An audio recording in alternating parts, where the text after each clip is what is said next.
പ്രാർത്ഥനാ പദ്ധതിക്ക് സാക്ഷ്യങ്ങളുടെ എണ്ണം കൂടുന്നത് എന്തുകൊണ്ടാണ്? അതിൻ്റെ പ്രധാനപ്പെട്ട കാരണം വിശ്വാസം 3 തരത്തിൽ പ്രകടിപ്പിക്കപ്പെടുന്നത് കൊണ്ടാണ്. ഇപ്പം നമ്മുടെ സാധാരണ ലെവലിൽ വിശ്വാസം ഒരു തരത്തിലാണ് മനുഷ്യർ പൊതുവെ പ്രകടിപ്പിക്കുന്നത്. എങ്ങനെയാണത്? പ്രാർത്ഥനയായിട്ട്. ഉടമ്പടിയിൽ വരുമ്പോൾ വിശ്വാസം 3 തരത്തിലാണ് പ്രകടിപ്പിക്കുന്നത്: പ്രാർത്ഥന, പ്രയോഗം, പിന്നെ പ്രഖ്യാപനം. പ്രയോഗത്തിന് ബൈബിളിൽ നല്ല ഒത്തിരി അനുഭവങ്ങളുണ്ട്. വളരെ സൈലൻ്റായിട്ടുള്ള പ്രയോഗങ്ങളുണ്ട് ബൈബിളിൽ. ഇപ്പോൾ ഉദാഹരണത്തിന് നമ്മുടെ രക്തസ്രാവക്കായ രോഗിയുടെ കാര്യം മാത്രം എടുത്താൽ മതി. അവളൊരു അക്ഷരം, he's not uttering a single word, ഒരക്ഷരം പറയണില്ല. പക്ഷെ വിശ്വാസം അത് ഉള്ളിലാണ് ഇരിക്കുന്നത്, അത് വിചാരമായിട്ടാണ് ഇരിക്കുന്നത്. പക്ഷെ അത് ആക്ഷനിൽ, പ്രവൃത്തിയിൽ അത് പ്രയോഗിക്കുന്നുണ്ട്, ഉള്ളിലിരിക്കുന്നത്. ഇപ്പം നമ്മൾ ഉദാഹരണത്തിന് 8:48 വായിച്ചേ. വിശുദ്ധ ലൂക്കായുടെ സുവിശേഷം. സ്തുതിക്കട്ടെ. ഹല്ലേലൂയ, ഹല്ലേലൂയ, ഹല്ലേലൂയ. യേശുവേ നന്ദി, യേശുവേ സ്തുതി. ഹല്ലേലൂയ, ഹല്ലേലൂയ, ഹല്ലേലൂയ, ഹല്ലേലൂയ, ഹല്ലേലൂയ, ഹല്ലേലൂയ, ഹല്ലേലൂയ. ലൂക്ക 8:48. ലൂക്ക 8:48. അവൻ അവളോട് പറഞ്ഞു, മകളെ, നിന്റെ വിശ്വാസം നിന്നെ രക്ഷിച്ചിരിക്കുന്നു. സമാധാനത്തോടെ പോവുക. അപ്പോൾ അവളെ രക്ഷിച്ചത് എന്താണ്? അവളുടെ വിശ്വാസം. അപ്പോൾ വിശ്വാസം ഉണ്ട് ആളിനെ. പക്ഷേ ഹീസ് നോട്ട് പ്രേയിങ്, ഒന്നും ചെയ്യണില്ല, ആൾ പ്രാർത്ഥിക്കണില്ല. പിന്നെ അവൾ എന്താണ് ചെയ്തത്? വിശ്വാസം എങ്ങനെയാണ് പ്രകടിപ്പിച്ചത്? അത് പറയുന്നത്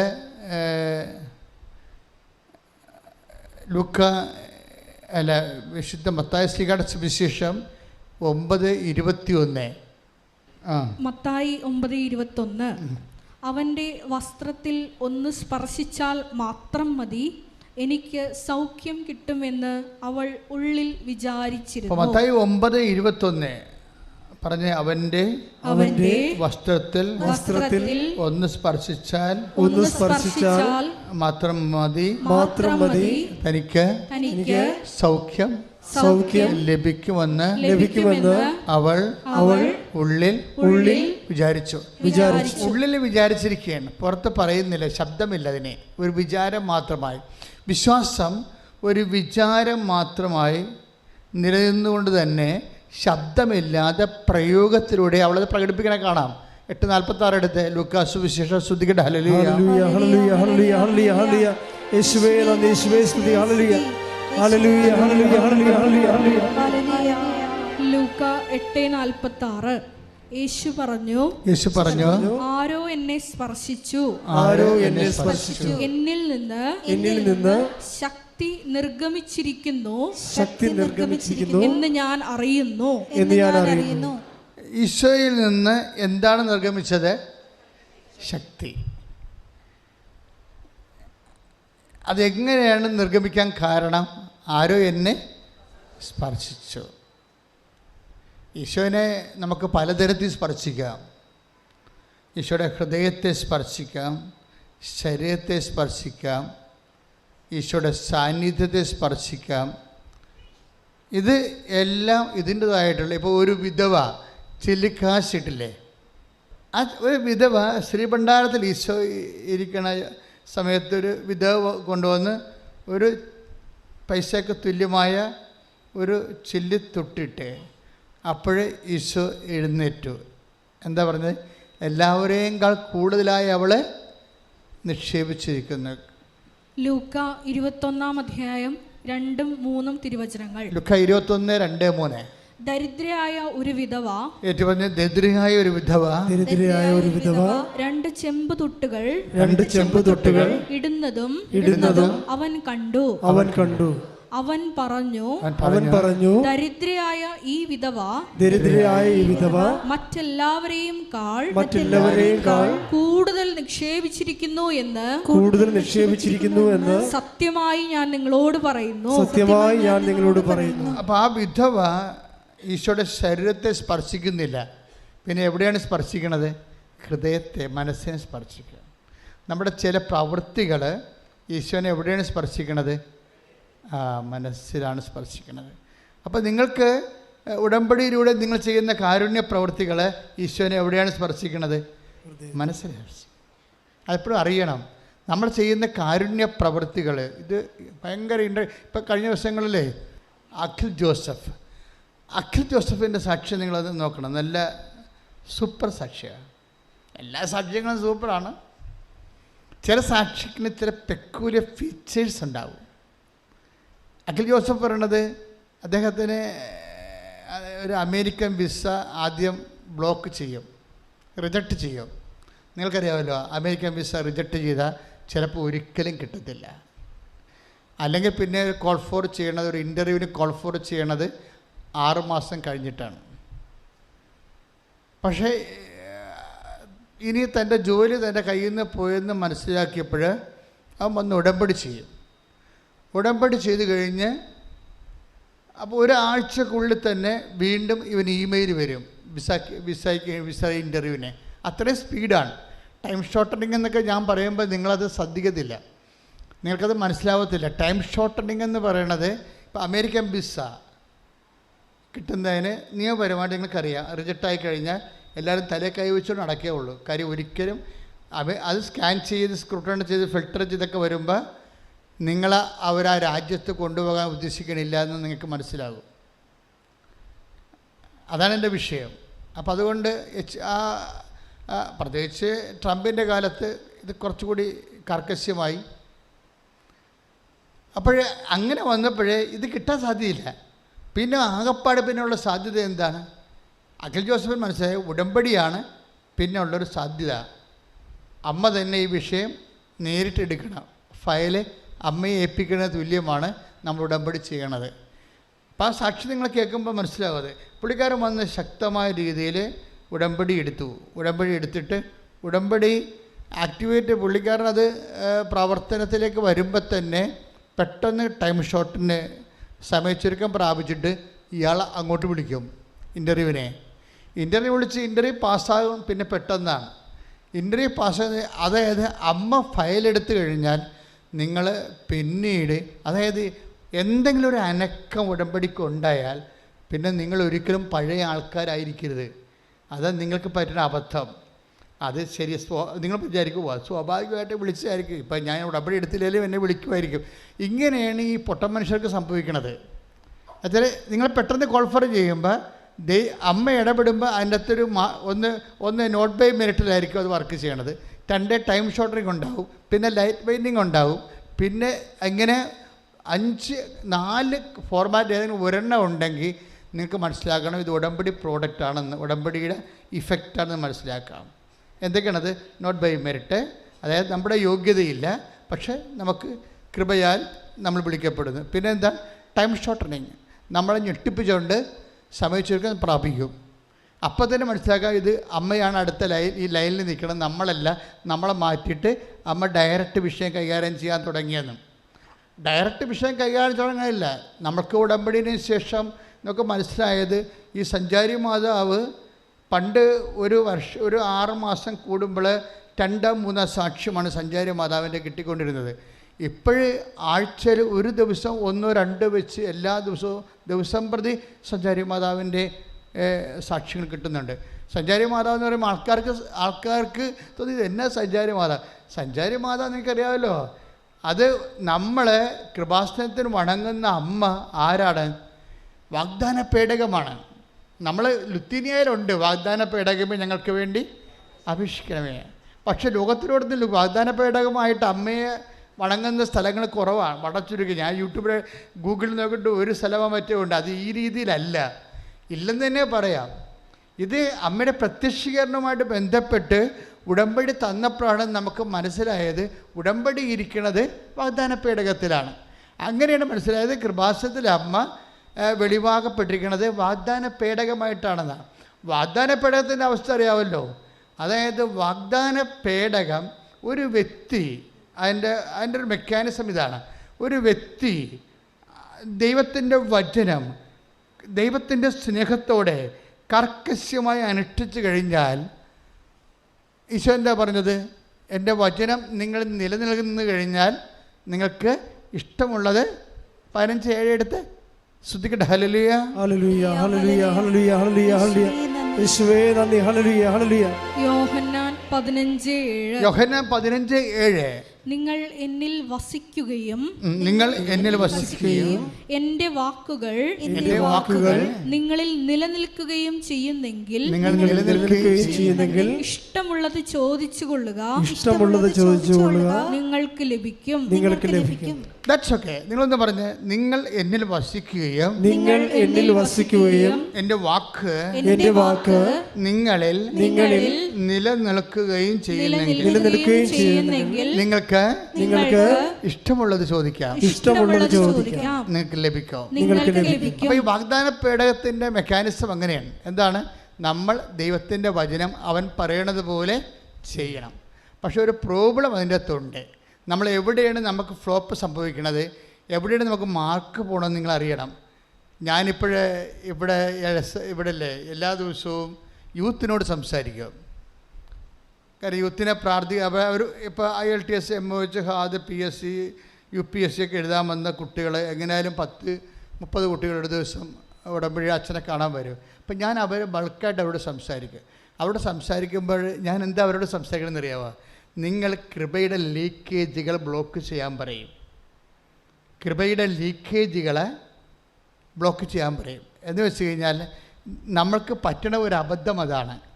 ദൈവം നമുക്ക് കൃപ തരാത്തതിൻ്റെ കാരണം ഇപ്പോൾ ഓട്ടക്കുടത്തിൽ നമ്മൾ വെള്ളം കുടത്തില്ലേ, ഓട്ടക്കുടത്തിൽ വെള്ളം. ഇപ്പം നിങ്ങളൊരു സ്ഥലത്ത് ഒരു വെളിച്ചെണ്ണ ഒരു കടയിൽ നിന്ന് വാങ്ങിക്കണമെന്ന് വിചാരിച്ചോ. ആ കടയിൽ നിന്ന് വെളിച്ചെണ്ണ ഒഴിക്കുമ്പോൾ തന്നെ നിങ്ങളുടെ കണ്ടെയ്നറിൽ നിന്ന് വെളിച്ചെണ്ണ പോകാൻ തുടങ്ങിക്കഴിഞ്ഞാൽ അത് പറയും ഈ പാത്രം മാറ്റാൻ പറയും ഇല്ലേ. അതുപോലെ കൃപ നിങ്ങൾക്ക് തരുന്ന മുമ്പ് തന്നെ നിങ്ങളുടെ കൃപയുടെ പാത്രം, ദൈവം പാത്രം തന്നെയാണ് വിളിക്കണത്. ദൈവം നമ്മുടെ വ്യക്തിയെ, ആത്മാവിനെ, നമ്മുടെ നേച്ചറിനെ നമുക്കറിയാം. കൃപ എന്താണ്? Grace built upon nature. നമ്മുടെ പ്രകൃതിയിലാണ്. നമുക്ക് കൃപയ്ക്ക് സ്വീകാര്യമായ ഒരു പ്രകൃതി നമുക്കുണ്ടാവണം. നമ്മളെപ്പോഴും യുദ്ധം ചെയ്യണത് പ്രകൃതിയോടാണ്. നമുക്ക് കൃപ സ്വാഭാവികമായിട്ടും ഉൾക്കൊള്ളാൻ പറ്റുന്ന ഒരു സ്വഭാവ സവിശേഷത നമ്മൾ ആർജിക്കേണ്ടി വരും. സുവിശേഷ വിഹിതമായിട്ട് നമ്മൾക്കൊരിക്കലും പഴയ ആളായിട്ടിരിക്കാൻ പറ്റത്തില്ല. പഴയ ആളായിട്ട് നിങ്ങൾ പഴയിരിക്കുക. ഇപ്പോൾ പക, വിദ്വേഷം, ചതി, അഹങ്കാരം, മുൻകോപം, കലഹം, ഭിന്നത, ലൈംഗിക സൂക്ഷ്മതക്കുറവ്, ഇങ്ങനെയുള്ള വിഷയങ്ങളൊക്കെ വരുമ്പോൾ സ്വാഭാവികമായിട്ട് ഒരു നേച്ചർ, പഴയ നേച്ചർ തന്നെ, ലോകാരൂപിയുടെ നേച്ചർ, ജഡത്വമാണ്. ഇതിൽ വർക്കൗട്ട് ചെയ്യത്തില്ല കൃപ. ഞങ്ങൾ നിങ്ങളോട് മദ്യപാനം ഉപേക്ഷിക്കണമെന്നൊന്നും പറയത്തില്ല. എന്താ കാര്യം? ഞങ്ങൾക്കത് പറയേണ്ട കാര്യമില്ല. നിങ്ങളെ ദൈവം വിളിച്ചിട്ടുണ്ടെങ്കിൽ ദൈവം നിങ്ങളെ ക്രമീകരിച്ചിരിക്കും. നിങ്ങൾക്കൊരു മനസ്സുണ്ടായാൽ മതി. ആ നിങ്ങളുടെ മനസ്സ് ഉടമ്പടി ധ്യാനങ്ങൾ കൂടി വരുമ്പോൾ സ്വാഭാവികമായിട്ട് അമ്മ തന്നെ നിങ്ങളെ കിളച്ച് വളവിടാൻ പറ്റുന്ന രൂപത്തിൽ, 100 മേനിക്ക് അയക്കാൻ പറ്റുന്ന രൂപത്തിൽ റീചേഞ്ച് ചെയ്യും. കാര്യം ഗ്രേസ് ബിൽട്ടപ്പോൾ നേച്ചറാണ്. നേച്ചർ എന്ന് വെച്ചാൽ കൃപ എപ്പോഴും ദൈവശാസ്ത്രപരമായിട്ട് ഒരു മനുഷ്യൻ്റെ പ്രകൃതിയിലാണ് ദൈവം കൊടുക്കുന്നത്. പ്രകൃതിയോ what is nature? That is habits. ഒരു നേച്ചറിൻ്റെ ദ ടോട്ടാലിറ്റി ഓഫ് ദി ഹാബിറ്റ്സാണ് നേച്ചറായിട്ട് വരുന്നത്. നമ്മുടെ മുഴുവൻ ശീലങ്ങളുടെ ആകത്തുകയാണ് നമുക്ക് പ്രകൃതിയായിട്ട് വരുന്നത്. What is habits? Habits is repeated action. വല്ലപ്പോഴും സംഭവിക്കുന്ന കാര്യങ്ങളല്ല, തുടരെ സംഭവിക്കുന്ന ശീലങ്ങളെ ഹാബിറ്റ്സ് എന്ന് പറയും. അത് മോശം ശീലങ്ങളാണെങ്കിൽ ദുശ്ശീലങ്ങളാണെന്ന് പറയും. ഇപ്പം ദുശ്ശീലങ്ങളുള്ളവരിൽ ഒരിക്കലും കൃപ വർക്കൗട്ട് ചെയ്യത്തില്ല. അതുകൊണ്ട് വചനം വളരെ സൂക്ഷ്മതയാണ്. ഇപ്പം എന്തെങ്കിലും ദുശ്ശീലങ്ങളുണ്ടോ, ആ റെക്കർ ചെയ്യുന്ന ബാഡ് ഹാബിറ്റ്സ് ഉണ്ടോ എന്ന് നോക്കണം. അത് ഉടമ്പടിയുടെ മെയിൻ സംഭവമാണ്. റെക്കർ ചെയ്യുന്ന ഡു യു ഹാവ് ഇത് ലീക്കേജാണ്. അതായത് ഇത് കൃപ നിങ്ങൾക്ക് കിട്ടിയാൽ തന്നെ നഷ്ടപ്പെടാൻ, ചോർന്നു പോകാൻ സാധ്യതയുള്ള ഒരു ലീക്കേജുകളാണ്. ഇത് ബ്ലോക്ക് ചെയ്യണം നമ്മൾ. ഇപ്പം ഞാൻ കുഞ്ഞുങ്ങളോട് സംസാരിക്കണില്ലേ, അപ്പം അവരെല്ലാം എഡ്യൂക്കേറ്റഡ് ആണ്. പക്ഷേ അവരോട് ഞാൻ പറയും, മക്കളെ എഡ്യൂക്കേഷൻ നിങ്ങൾക്കുണ്ട്, പക്ഷേ നിങ്ങൾ ശ്രദ്ധിക്കേണ്ട ഒരു കാര്യം, നിങ്ങൾ ഇൻ്റലിജൻ്റായിട്ട് വേണം വിശ്വാസം ഒരു ഇൻ്റലിജൻ്റ് അഫെയറാണ്. ഞാൻ എപ്പോഴും നിങ്ങളോട് പറയുന്ന കാര്യമാണ്. Faith is not an emotional affair. അത് ഇൻ്റലിജൻ്റ് ബുദ്ധിപരമായ ഒരു വിനിമയമാണ് വിശ്വാസം എന്ന് പറയുന്നത്. അല്ല, അതിന് ഈ വൈകാരികമായ ഒരു വിനിമയമല്ല, ബുദ്ധിപരമാണത്.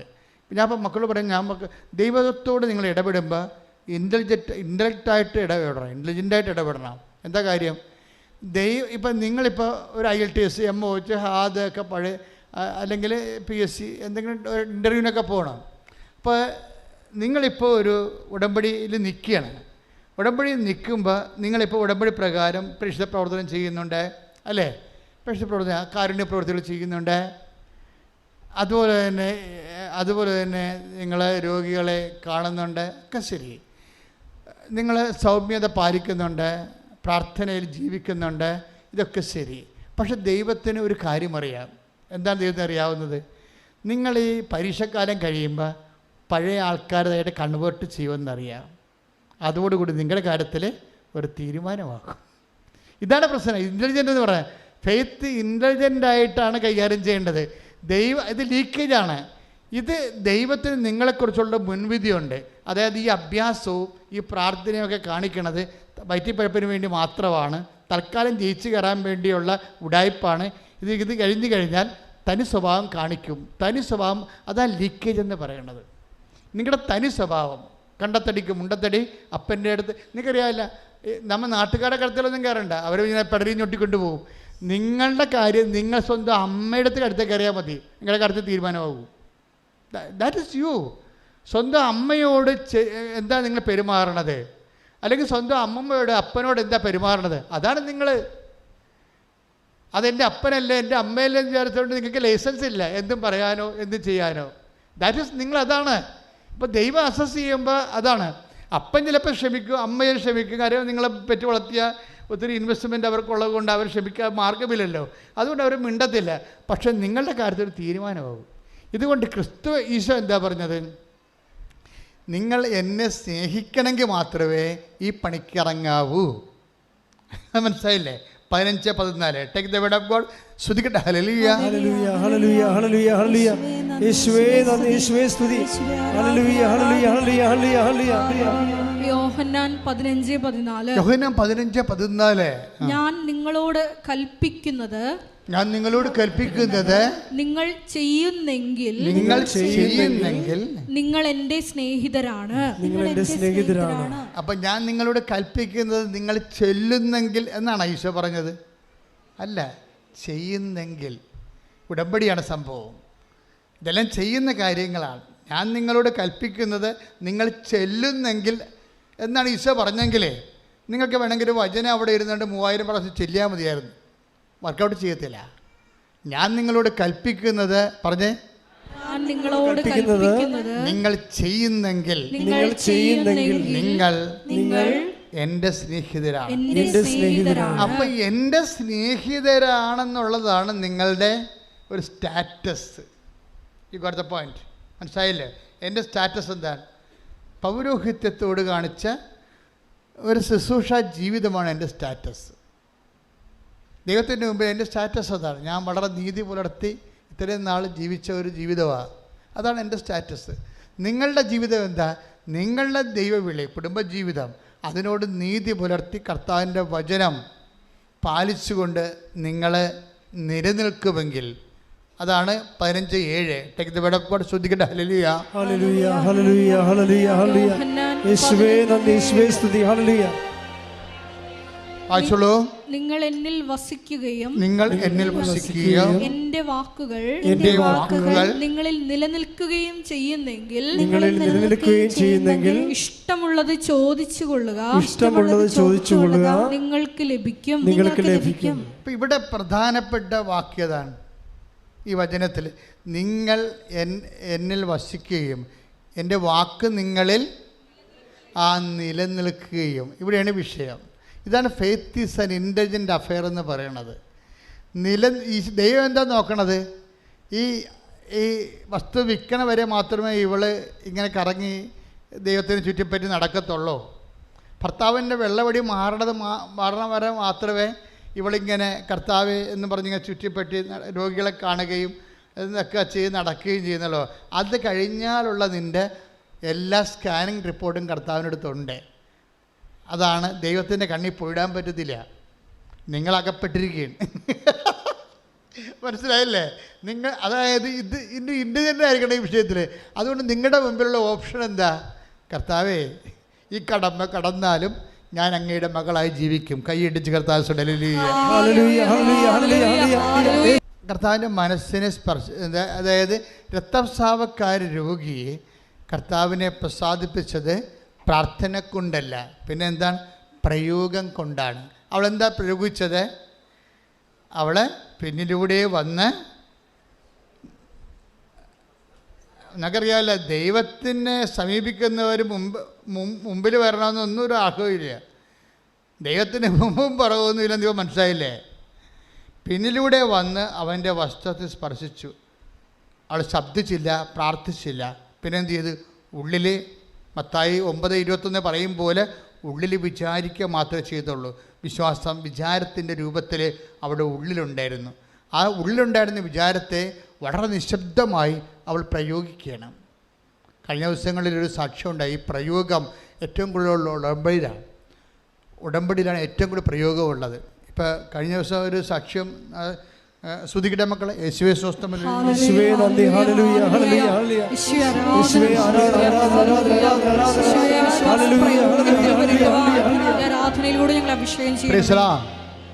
സാക്ഷ്യം സ്റ്റെഫിയാണ്. സ്റ്റെഫി തൃശ്ശൂരെ. അവരുടെ വിഷയം, അവർ പ്രഗ്നൻ്റായി. അപ്പോൾ അതായത് അവൾ ഈ പ്രഗ്നൻ്റ് ആയിരിക്കുന്ന സ്റ്റെഫിയുടെ വയറ്റിലൊരു മുഴ,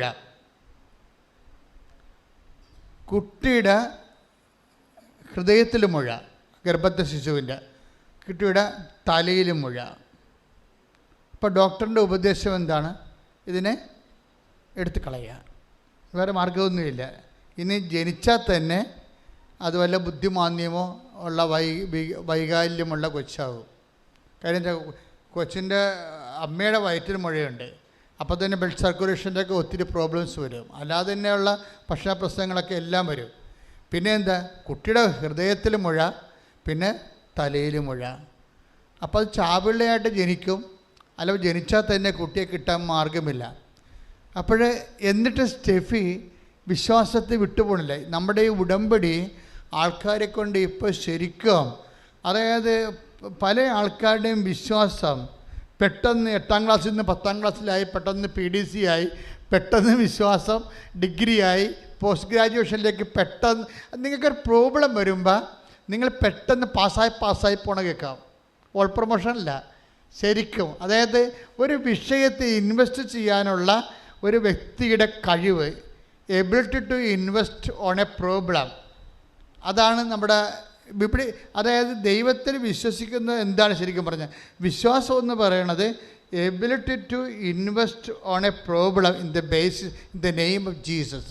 ദൈവത്തിൻ്റെ നാമത്തിൽ ഒരു വിഷയം ദൈവത്തിനെ ഏൽപ്പിച്ചിട്ട് അതിൽ വിശ്വാസം ഇൻവെസ്റ്റ് ചെയ്യും. അതൊരു കഴിവാണ് ശരിക്കും. വിശ്വാസം ഇൻവെസ്റ്റ് ചെയ്യാനുള്ള കഴിവ്. അത് പെട്ടെന്ന് നമുക്കൊരു പ്രോബ്ലം വരുമ്പോൾ കർത്താവ് ഉദ്ദേശിക്കുന്നത് പ്രോബ്ലത്തിൽ നിങ്ങൾ അലയണമെന്നല്ല ഉദ്ദേശിക്കുന്നത്. നിങ്ങളുടെ വിശ്വാസത്തിനെ ദൈവം പെട്ടെന്ന് അപ്ഗ്രേഡ് ചെയ്യും. ഫെയ്ത്ത് അപ്ഗ്രേഡേഷൻ സംഭവിക്കും. നമുക്കൊരു പ്രോബ്ലം ഉണ്ടാകത്തില്ലെങ്കിൽ നമ്മുടെ ഫെയ്ത്ത് 0 ഫെയ്ത്തായിട്ടിരിക്കും. മനസ്സിലായില്ലേ? ഇനി ഒരു പ്രോബ്ലം ഉണ്ടായെന്ന് തന്നെ വിചാരിക്കുക. നിങ്ങളത് ദൈവത്തിൻ്റെ ഫോർമാറ്റിൽ കൊണ്ടുവരുന്നില്ല, ബുദ്ധിയുടെ ഫോർമാറ്റിൽ കൈകാര്യം ചെയ്താലും 0 ഫെയ്ത്ത് ആണ് റിസൾട്ട്. അച്ഛൻ പറയാൻ മനസ്സിലാകുന്നുണ്ടോ? അതായത് ഇപ്പോൾ സ്റ്റെഫി, ഇപ്പോൾ ഡോക്ടർ എന്താ പറയണത്?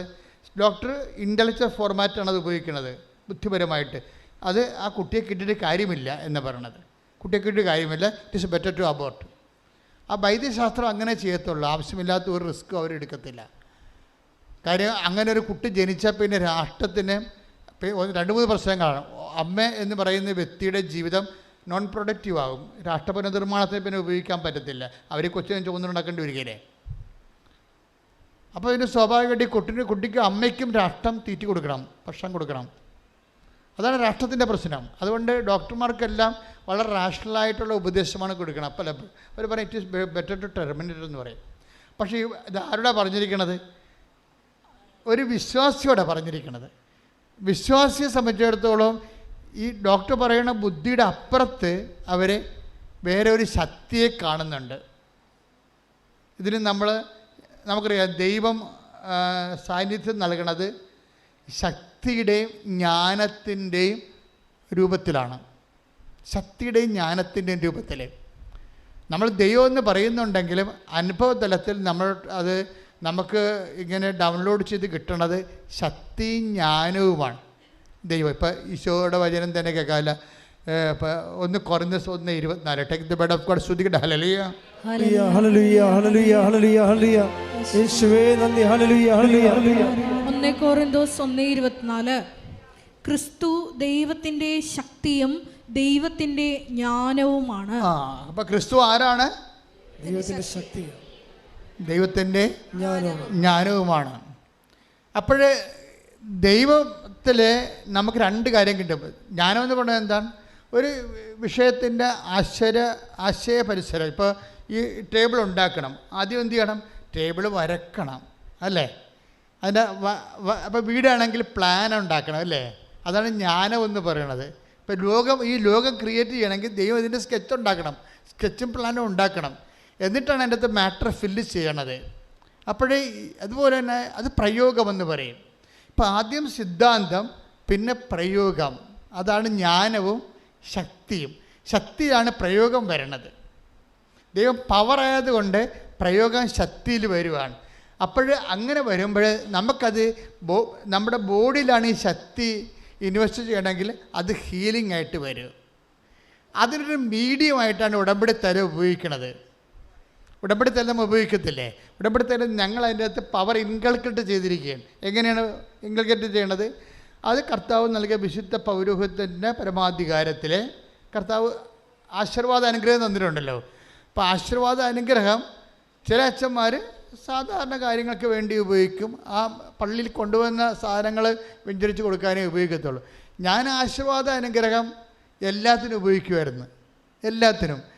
കാര്യം എനിക്കത് കിട്ടിയത് ഞാൻ പഠിക്കുന്ന കാലത്ത് ജോൺ പോൾ മാർപ്പാപ്പ വത്തിക്കാൻ്റെ അരമനയുടെ മുകളിൽ ഈ അറ്റ്ലാന്റിക് സമുദ്രം കൂവിക്കുത്തി ഉയർന്നു വന്നിരുന്നു, ഇറ്റലിയെ വിഴുങ്ങണ പോലെ. അപ്പോൾ ജോൺ പോൾ മാർപ്പാപ്പ അരമനയിൽ നിന്നുകൊണ്ട് അറ്റ്ലാന്റിക് സമുദ്രത്തിൻ്റെ മേൽ കൈ ഉയർത്തിക്കൊണ്ട് സമുദ്രത്തെ ആശീർവദിച്ചു. ഇത് 1983-84 ഇത് സംഭവിക്കണം. ഇത് എന്നെ വല്ലാത്ത രീതിയിൽ ഈശോ മാത്രമേ സമുദ്രത്തെ ശാസിച്ച് ശാന്തമാക്കിയിട്ടുള്ളൂ. ഈ അധികാരമാണ് അപ്പോസ്തലന്മാർക്ക് കൈമാറിയിരിക്കുന്നത്. ചിലരത് ജോൺ പോൾ മാർപ്പാപ്പ പോലുള്ള ആൾക്കാരെ ആ അഭിഷേകത്തിൻ്റെ മുഴുവൻ പൂർണ്ണ തോതിൽ ഉപയോഗിക്കുന്ന ആളാണ്, പൂർണ്ണ തോതിൽ. പിന്നെ ചിലർ ഫങ്ഷനിലായിട്ട് അവർക്ക് അവരുടെ ലിമിറ്റേഷനിലുള്ള വിഷയങ്ങൾക്ക് ഉപയോഗിക്കും.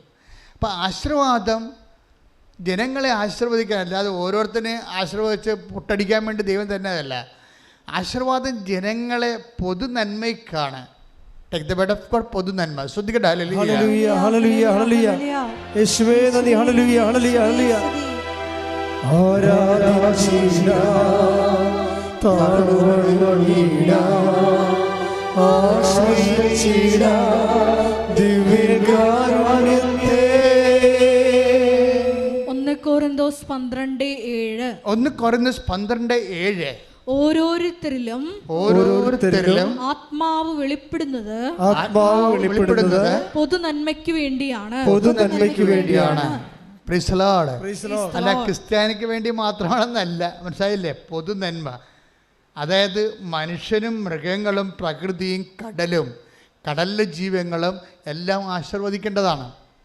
ഇപ്പോൾ ഒരു പക്ഷിപ്പനി വന്നു, ആ ഒരു പക്ഷികൾ അല്ലെങ്കിൽ കടലിൽ തന്നെ സൂക്ഷ്മജീവികൾ, നമുക്കറിയാമല്ലോ, പ്ലാന്റൻസ് പോലുള്ള സൂക്ഷ്മജീവികളില്ലേ, അത് സമുദ്രം കലങ്ങി അതിന് വിഷാംശം കെമിക്കൽ കൂടിക്കഴിഞ്ഞാൽ ഈ പ്ലാങ്ടൻസ് എല്ലാം മരിച്ചു. സൂക്ഷ്മജീവികളാണ്, ഏകകോശ ജീവികളെ പോലെയുള്ള ആൽഗ പോലുള്ള ടൈപ്പ് സാധനം സൂക്ഷ്മജീവികൾ നമുക്ക് കടലിൽ കാണാം. നിങ്ങൾക്ക് അതിങ്ങനെ 10,000 കൂടുമ്പോൾ ഒരു പച്ച പത പോലെ ഇങ്ങനെ കടലിൽ കാണും. നമ്മുടെ കടലിലും ഉണ്ടത്, ഞാൻ കണ്ടിട്ടുണ്ടത്. അതായത് അങ്ങനെ ഈ പ്ലാങ്ടൻസ് എങ്ങാനും സമുദ്രത്തിൻ്റെ രാസവ്യത്യാസം വന്ന് അപ്രത്യക്ഷമായാൽ ജീവജാലങ്ങളും നമ്മളും മരിക്കും ഉറപ്പായിട്ട്. അത്രയും ഇൻ്റർകണക്റ്റഡാണ് സംഭവം. പൊതു നന്മയെന്ന് പറയുമ്പോഴേ എവിടം വരെ ചെല്ലുന്നുണ്ടെന്ന് അറിയാമോ? ഈ പ്ലാന്റൻസ് പോലും സമുദ്രം പോലും നന്മയ്ക്ക് വേണ്ടി ആശീർവദിക്കണം. പണ്ട് എനിക്കൊരു പരിപാടി ഉണ്ടായിരുന്നു. എല്ലാ കൊല്ലവും 10 കൊല്ലം അടുപ്പിച്ച് ഞാൻ 901 തൊട്ട് 990 തൊട്ട് 2000 വരെ കടൽ ആശീർവദിക്കാൻ പോകുമായിരുന്നു. വള്ളമെടുത്ത് കടൽ ആശീർവദിക്കാൻ പോകും. അപ്പോൾ എന്ത് സംഭവിക്കണമെന്ന് വെച്ച് കഴിഞ്ഞാൽ, ഈ സൂക്ഷ്മജീവികളെ കഴിച്ച് കഴിയുന്ന കുഞ്ഞു മീനുകളുണ്ട്. ആ കുഞ്ഞു മീനുകൾ കഴിക്കുന്ന നെത്തോലിയുണ്ട്. നെത്തോലിയെ ചെമ്മീൻ കഴിക്കുന്ന മറ്റ് ചാള, അയില പോലുള്ള അയിലയെ കഴിക്കുന്ന തിമിംഗലങ്ങളൊക്കെ ഉണ്ട്. എല്ലാം ചത്തുപോകും. പ്ലവൻ ചത്താൽ എല്ലാം ചത്തുപോകും. അതാണ്. അപ്പം നിസ്സാര കാര്യമല്ല ശരിക്കും. അപ്പോഴേ ഇതെല്ലാം എപ്പോഴും ആശീർവദിക്കുകയും ജീവജാലങ്ങളിൽ നിലനിർത്തുകയും ചെയ്യേണ്ടതാണ്. നിങ്ങൾ കൈകൾ ഉയർത്തിക്കൊണ്ട് ലോകത്തിൽ മുഴുവനും ഉണ്ടാകുന്ന ഇതുപോലെ പ്രകൃതി നാശത്തിനെതിരെ, ഉണ്ടാകുന്ന രാസമാറ്റങ്ങൾക്കും എതിരെ, അതിനുണ്ടാകുന്ന പലതരം വേസ്റ്റേജുകൾ, സമുദ്രം ഒരു കുപ്പക്കൂനയാക്കി മാറ്റുന്ന അവസ്ഥകൾ, അതിനെയെല്ലാം പ്രതിരോധിക്കാൻ ജ്ഞാനവും ബുദ്ധിയും ദൈവത്തിൻ്റെ ശക്തിയും നേതാക്കന്മാർക്കും ജനങ്ങൾക്കും ശാസ്ത്രജ്ഞന്മാർക്കും നൽകുന്നതിന് വേണ്ടി അതിശക്തമായി ശ്രദ്ധിക്കട്ടെ.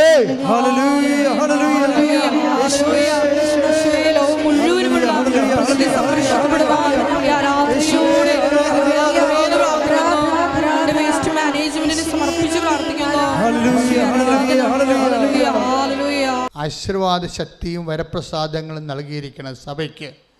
ഈ പൊതു നന്മ നമ്മുടെ എല്ലാവരുടെയും ഒരു റഫറൻസ് സബ്ജക്റ്റ് ആയിരിക്കണം. പൊതു നന്മ, നമ്മൾ ഏറ്റവും കുറവ് പൊതു നന്മയെക്കുറിച്ച് ചിന്തിക്കുന്ന ആൾക്കാരാണ് നമ്മളെന്ന് തോന്നുന്നത്. മറ്റ് രാജ്യങ്ങളെക്കാൾ അപേക്ഷിച്ച് പൊതു നന്മയെക്കുറിച്ച് കുറച്ച് ചിന്തിക്കുന്ന, അതെങ്ങനെ വന്നു എന്നറിയാൻ പാടില്ല. ഇങ്ങനെ നമ്മൾ പൊതുവായിട്ട് നമ്മുടെ സംസ്കാരത്തെ വിമർശിക്കുന്നത് ന്യായമായ കാര്യവുമല്ല. പക്ഷേ പൊതു നന്മയെക്കുറിച്ചുള്ള ബോധം ഏറ്റവും കൂടുതൽ ഉണ്ടാവേണ്ടത് ബൈബിളിൽ വിശ്വസിക്കുന്നവർക്കാണ്. പ്രത്യേകിച്ച് എന്താ കാരണം? ദൈവം ഓരോരുത്തർക്കും കഴിവ് നൽകിയിരിക്കുന്നത് അവരുടെ കുടുംബത്തിനും അവരുടെ വയറിനും വേണ്ടി മാത്രമല്ല.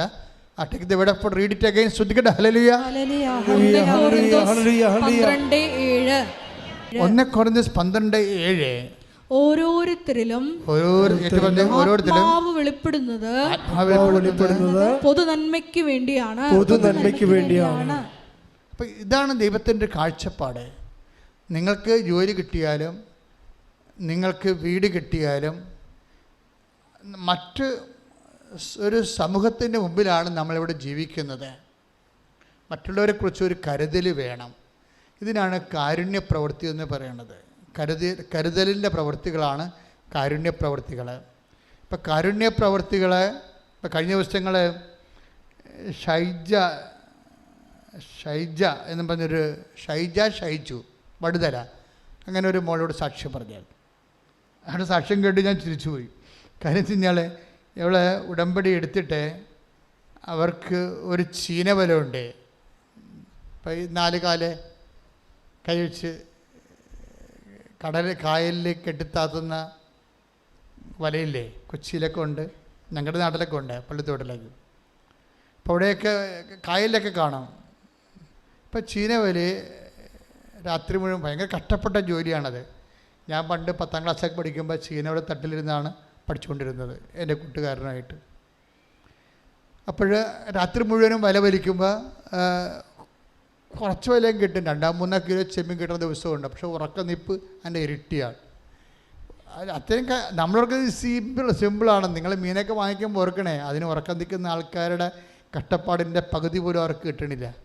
എല്ലാ മത്സ്യത്തൊഴിലാളി സഹോദരങ്ങളെ സമർപ്പിച്ചോട് ശ്രദ്ധിക്കട്ടെ. ഹല്ലേലൂയ ഹല്ലേലൂയ ഹല്ലേലൂയ ഹല്ലേലൂയ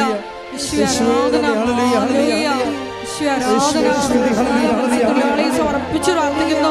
അവരുടെ അധ്വാനത്തെ കൊണ്ട് നടക്കണമേ എന്ന് പ്രാർത്ഥിക്കുന്നു.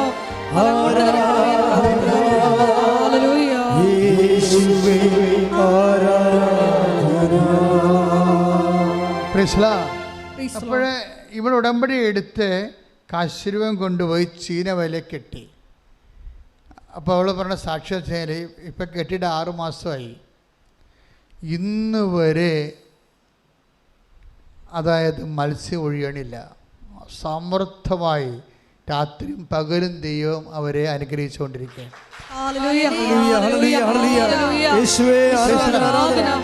ഇത് ഒരു പ്രയോഗമാണ്. ശൈലജ ഷൈജു ചെയ്തിരിക്കുന്നത്. അവൾ അത് ഞങ്ങളെങ്ങനെയാണ് അത് ചെയ്യണത്? അതായത് യേശു കർത്താവാണെന്ന് അധരം കൊണ്ട് ഏറ്റുപറഞ്ഞു, ദൈവം അവന് മരിച്ചെന്ന് ഉയർപ്പിച്ചെന്ന് ഹൃദയത്തിൽ വിശ്വസിച്ചിട്ടാണ്. ആ വിശ്വാസത്തിലാണ് ദൈവത്തിൻ്റെ പവർ, രക്ഷ. ഇപ്പോൾ രക്ഷ പ്രാപിക്കണം ഞാൻ പറഞ്ഞില്ല നിങ്ങൾ. അതായത് റോമ 10:9 എന്താ പറയണത്? യേശു കർത്താവാണെന്ന് അധരം കൊണ്ട് ഏറ്റുപറയുകയും ദൈവം അവനെ മരിച്ചവരെന്ന് ഉയർപ്പിച്ചെന്ന് ഹൃദയത്തിൽ വിശ്വസിക്കുകയും ചെയ്യുമ്പോൾ രക്ഷ പ്രാപിക്കും. അപ്പൊ രക്ഷ എന്ന് പറയുന്നത് ആരാണ്?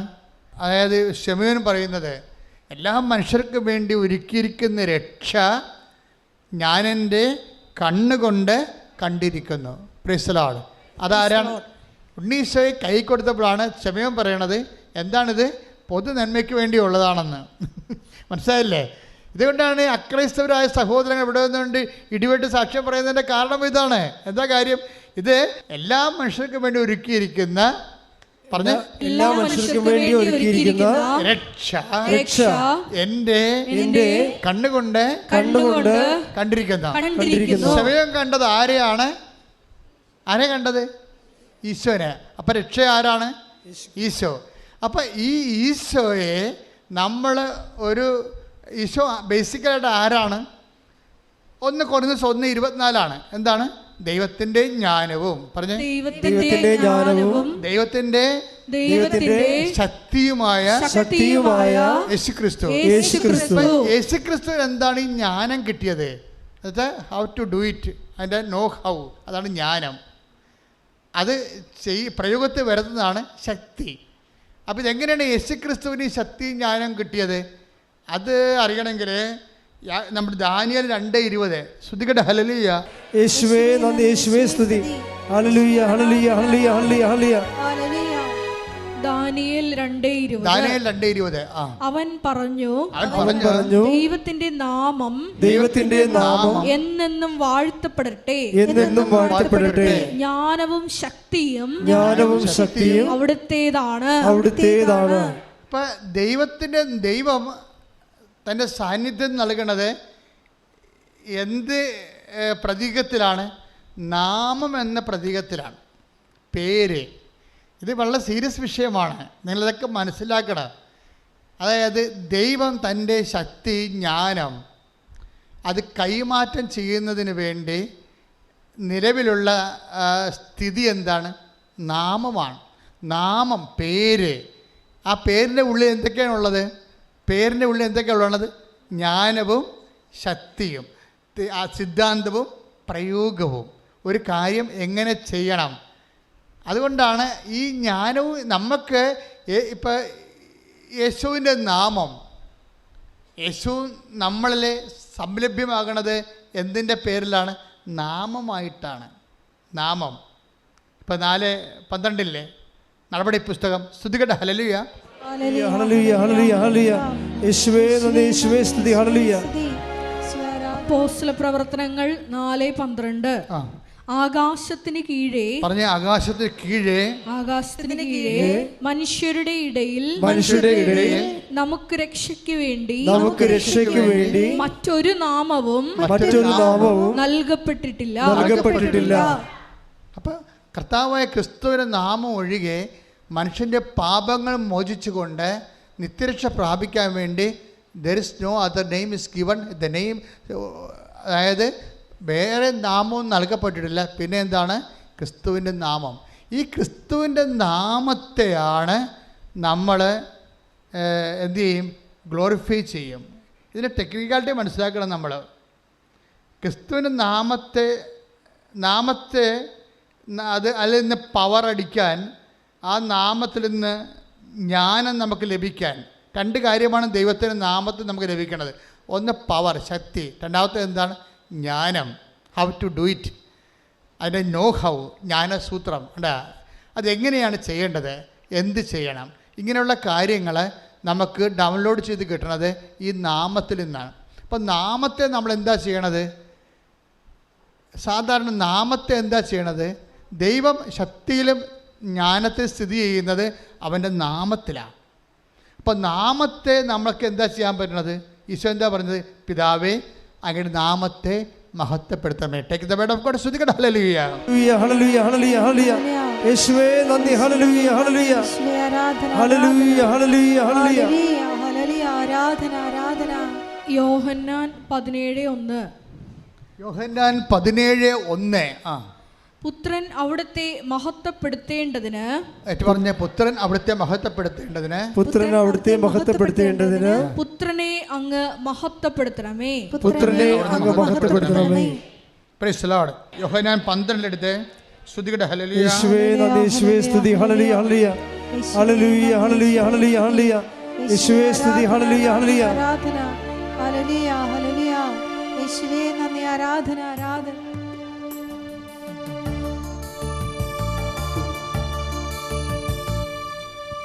യോഹന്നാൻ 12:28. യോഹന്നാൻ 12:28. പിതാവേ, പിതാവേ, അങ്ങയുടെ നാമത്തെ മഹത്വപ്പെടുത്തണമേ, അങ്ങയുടെ നാമത്തെ മഹത്വപ്പെടുത്തണമേ. അപ്പോൾ സ്വർഗത്തിൽ നിന്ന് ഒരു സ്വരമുണ്ടായി, അപ്പോൾ സ്വർഗ്ഗത്തിൽ നിന്ന് ഒരു സ്വരമുണ്ടായി, ഞാൻ മഹത്വപ്പെടുത്തിയിരിക്കുന്നു, ഞാൻ മഹത്വപ്പെടുത്തിയിരിക്കുന്നു, ഇനിയും മഹത്വപ്പെടുത്തും, ഇനിയും മഹത്വപ്പെടുത്തും. ഇതാണ് സംഭവം. അതായത് ഇതിൻ്റെ ഒരു എന്താണ്, ബൈബിളിൻ്റെ ഒരു സാങ്കേതിക വിദ്യയാണ് ഞാൻ പറയണത്. അത് നമ്മളുടെ മുമ്പിൽ ഉള്ള ഒരു ദൈവമായിട്ടുള്ള ഇൻട്രാക്ഷനിൽ വരുന്നത് നമ്മുടെ മുമ്പിൽ നമുക്ക് ചെയ്യാനുള്ളത് എന്താണ്? നപ്ഷലായിട്ട് നമുക്ക് ചെയ്യാനുള്ളതാണ് പിതാവിൻ്റെ ദൈവത്തിൻ്റെ നാമത്തെ മഹത്വപ്പെടുത്തുകയാണ്. ഈ ദൈവത്തിൻ്റെ നാമത്തെ മഹത്വപ്പെടുത്താൻ ഏറ്റവും കൂടുതൽ പ്രൊവിഷൻസ് ഉള്ളത് എവിടെയാണ്? ഉടമ്പടിയിലാണ്. അതിനകത്ത് പ്രാർത്ഥനയുണ്ട്, പ്രയോഗമുണ്ട്. ഇപ്പം നമ്മൾ സ്റ്റെഫി എന്താ ചെയ്തത്? സ്റ്റെഫിയോട് എന്താ പറഞ്ഞിരിക്കുന്നത്? നിൻ്റെ കുട്ടി എന്ത് പറ്റി? അതിനെ അവൾക്ക് സ്റ്റെഫിക്ക് വയറ്റും മുഴ, പിന്നെ എന്താണ്, ഗർഭസ്ഥ ശിശുവിൻ്റെ തലയടകത്ത് മുഴ, ഹൃദയത്തിൽ മുഴ. അപ്പോൾ ഒരു അമ്മയുടെ മാനസികാവസ്ഥയൊക്കെ അറിയാമല്ലോ. അവളെന്താ ചെയ്തിരിക്കണത്? അവളവിടെ, അതായത് ഡോക്ടർ പറഞ്ഞു it's better to abort it. പക്ഷേ സ്റ്റെഫി അബോർട്ട് ചെയ്യാൻ തയ്യാറല്ല. എന്താ കാര്യം? അവളെ ദൈവത്തെ ആശ്രയിക്കുന്നു, ഉടമ്പടി ചെയ്തിട്ടുണ്ട്. അമ്മ എനിക്ക് കുഞ്ഞിനെ തരുമെന്ന് വിശ്വസിക്കുന്നു. അതിനുവേണ്ടി ദൈവത്തെ മഹത്വപ്പെടുത്തി, പിതാവേ, പിതാവേ, അങ്ങയുടെ നാമത്തെ മഹത്വപ്പെടുത്തണമേ. മഹത്വപ്പെടുത്തുമ്പോൾ എന്താണ് ചെയ്യണത്? മഹത്വപ്പെടുത്തുന്നതിന് നമുക്ക് ചെയ്യാവുന്ന കാര്യം എന്താണ്? നമുക്ക് ചെയ്യാവുന്ന കാര്യം, അല്ലെങ്കിൽ നിങ്ങൾ പ്രാർത്ഥിക്കുമ്പോഴോ സുവിശേഷം സാക്ഷ്യമായിട്ട് ജീവിക്കുമ്പോഴോ നിങ്ങൾ ചെയ്യുന്ന കാര്യം എന്താണ്? ബേസിക്കലായിട്ട് you are glorifying the name of Jesus, അല്ലേ? ദൈവത്തിൻ്റെ നാമത്തെ നിങ്ങൾ മഹത്വപ്പെടുത്തുന്നു. എങ്ങനെയാണ് മഹത്വപ്പെടുത്തണത്? 17:4 എടുത്ത യോഹന്നാൻ സുവിശേഷം. സ്തുതിക്കട്ടെ. ഹല്ലേലൂയ, ഹല്ലേലൂയ, ഹല്ലേലൂയ, ഹല്ലേലൂയ, ഹല്ലേലൂയ. യേശുവേ നന്ദി, യേശുവേ സ്തുതി. ഹല്ലേലൂയ. യോഹന്നാൻ 17:4. യോഹന്നാൻ 17:4. അവിടുന്ന് എന്നെ ഏൽപ്പിച്ച ജോലി പൂർത്തിയാക്കിക്കൊണ്ട് ഭൂമിയിൽ അവിടുത്തെ ഞാൻ മഹത്വപ്പെടുത്തി. മനസ്സിലായില്ലേ? ദൈവത്തെ മഹത്വപ്പെടുത്തുന്നത് എങ്ങനെയാണ്? ദൈവം ഏൽപ്പിച്ച ജോലി പൂർത്തിയാക്കിക്കൊണ്ട്. അതുകൊണ്ടാണ് ഞാൻ ഈ ഓട്ടിസം ബാധിച്ച കുഞ്ഞുങ്ങളുടെ അമ്മമാരോട് അവരെ തടവി സ്നേഹിച്ച് നിർത്തുന്നത്. എന്താണ്, ഞാനവരോട് പറയും, ഇത് കർത്താവ് കൽപ്പിച്ചിരിക്കണ വരെ നീ അവൻ്റെ നിന്നെ ഏൽപ്പിച്ച ജോലി അവൻ്റെ നാമത്തെ മഹത്വപ്പെടുത്തിക്കൊണ്ട് നീ മുന്നേറണം. ഞാൻ നിനക്ക് ശക്തിക്ക് വേണ്ടി പ്രാർത്ഥിക്കുകയാണെന്ന് പറയും. അഭിഷേകമായിട്ട് ശക്തി കൊടുക്കും. ചിലപ്പോൾ കുട്ടിക്ക് ചില കുട്ടികൾ, ചില ഓട്ടിസം ബാധിച്ച കുഞ്ഞുങ്ങളെ ഇവിടെ സുഖപ്പെട്ട സാക്ഷ്യമുണ്ട്. പക്ഷേ ചില കുഞ്ഞുങ്ങൾ സുഖപ്പെടാത്ത സാക്ഷ്യമുണ്ട്. അപ്പോഴേ അതിന് പകരം എന്താ അവർക്ക് കിട്ടാൻ സാധ്യതയുള്ളത്? ശക്തി കിട്ടും. എന്തിനാണ് 17:4 അനുസരിച്ചുകൊണ്ട്. അതായത് ഈ ദൈവത്തിൻ്റെ ഒരു പ്രവർത്തനം എങ്ങനെയാണെന്ന് അറിയാമോ? അതായത് ദൈവം ചെയ്യുന്ന പല കാര്യങ്ങളും പെട്ടെന്ന് നമുക്ക് മനസ്സിലാവത്തില്ല. അപ്പോൾ നിങ്ങൾ പ്രാർത്ഥന മുടക്കിക്കളയരുത്. മനസ്സിലായോ? ദൈവം ചെയ്യുന്ന കാര്യങ്ങൾ പല കാര്യങ്ങളും പിന്നീടേ മനസ്സിലാകത്തുള്ളൂ. അതാണ് 13:7 യോഹന്നാന്റെ സുവിശേഷം. ശ്രദ്ധിക്കട്ടെ. ഹല്ലേലൂയ, ഹല്ലേലൂയ, ഹല്ലേലൂയ, ഹല്ലേലൂയ. യേശുവേ നന്ദി. ഹല്ലേലൂയ, ഹല്ലേലൂയ. യോഹന്നാൻ 13:7 യേശു പറഞ്ഞു, ഞാൻ ചെയ്യുന്നത് എന്തെന്ന് ഇപ്പോൾ നീ അറിയുന്നില്ല, എന്നാൽ പിന്നീട് അറിയും. അപ്പൊ നമ്മളുമായിട്ട് യേശു ഇപ്പോഴുള്ള ഒരു ജീവിതത്തിൽ തീരുകയില്ല. ഒരു IELTS പാസ്സായി ജീവിതം ക്ലോസ് ചെയ്യാൻ പോകണില്ല. ഒരു പിന്നീടുണ്ട്. ഇതെപ്പോഴും ഓർത്തേക്കണം. ക്രിസ്തുവായിട്ട് ഇടപാട് വെക്കാൻ ഉദ്ദേശിക്കുന്ന മക്കളെ ഒരു ഇപ്പോഴും ഉണ്ട്, ഒരു പിന്നീടും ഉണ്ടെന്ന് ഓർക്കണം. നമുക്ക് ഇപ്പോഴല്ലേ ഉള്ളു എല്ലാവർക്കും. അതുകൊണ്ടാണ് ഈശോ പറയണത്, നിങ്ങൾ എൻ്റെ വാക്ക് കേൾക്കുകയും നിങ്ങളുടെ വാക്ക് നിങ്ങളിൽ നിലനിൽക്കുകയും ചെയ്യുന്ന പ്രലോഭമുണ്ട്. അതായത് നിങ്ങളിപ്പോൾ ചിലർക്ക് വരുന്ന മണ്ടത്തരം എന്താണെന്നറിയോ? എന്തെങ്കിലും ഒരു കാര്യത്തിന് വേണ്ടി പ്രാർത്ഥിച്ചു. ചില ആൾക്ക് പെരുന്നാളിനൊക്കെ വളയം എറിയാൻ പോകില്ലേ?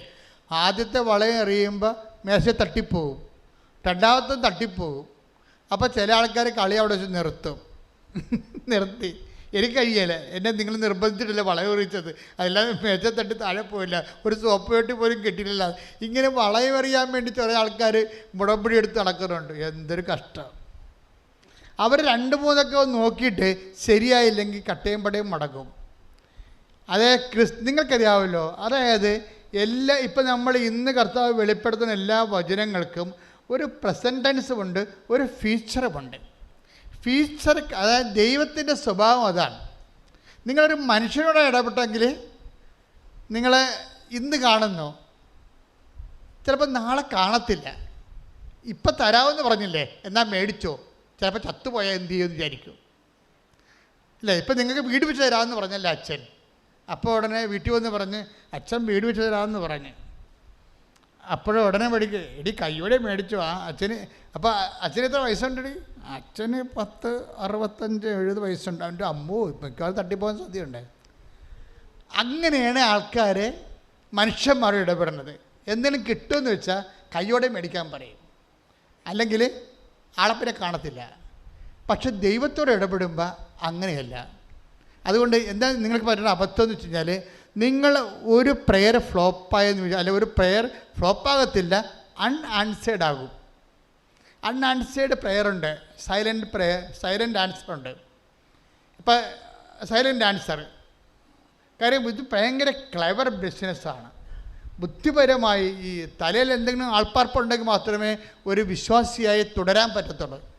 അല്ലെങ്കിൽ അടുത്ത ഒരു ആഴ്ച വിശ്വാസിയായി പോകും. ആഴ്ച ചിട്ടിയെന്ന് പറഞ്ഞ ആഴ്ച വിശ്വാസി തീർന്ന്. ഒരു കരിമരുന്നിനുള്ള ഒരു വെടിക്കുള്ള മരുന്നുണ്ട്, അത് വെച്ച് ഉടമ്പടി ചെയ്ത് പിന്നെ അത് വർക്കൗട്ട് ചെയ്തില്ല, ഈ ആൾ അവിടെ വെച്ച് കട്ടയമ്പടവും മടക്കി അങ്ങനെ പോകും. അതുകൊണ്ടാണ് ഞാൻ ഈ ആൾക്കാരെയൊക്കെ ഒന്നും പടാപടാന്ന് കാണാത്തതിൻ്റെ കാരണം എന്താണ്? കാര്യം ഇതുപോലെ അലപലാദികൾ ഉടമ്പടി എടുത്തിട്ടുണ്ട്. കാര്യം ഒരു വെടിക്കുള്ള മരുന്നുണ്ട്, അത് വെച്ചുള്ള കാച്ചാണ്.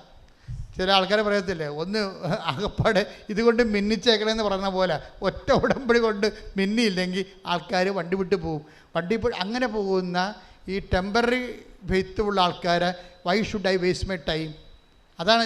പിന്നെ വിഷയം സീരിയസ് ആയിട്ട് കാണാം. അതുകൊണ്ടാണ് രേഖ കാണിക്കാൻ പറഞ്ഞിരിക്കുന്നത്. രേഖ കാണിക്കണം നിങ്ങൾ പറയുന്ന കാര്യം. ചിലപ്പോൾ ആൾക്കാരെന്താ വെച്ചാൽ പലരും പണ്ടൊക്കെ എന്നെ ഒത്തിരി പറ്റിക്കും.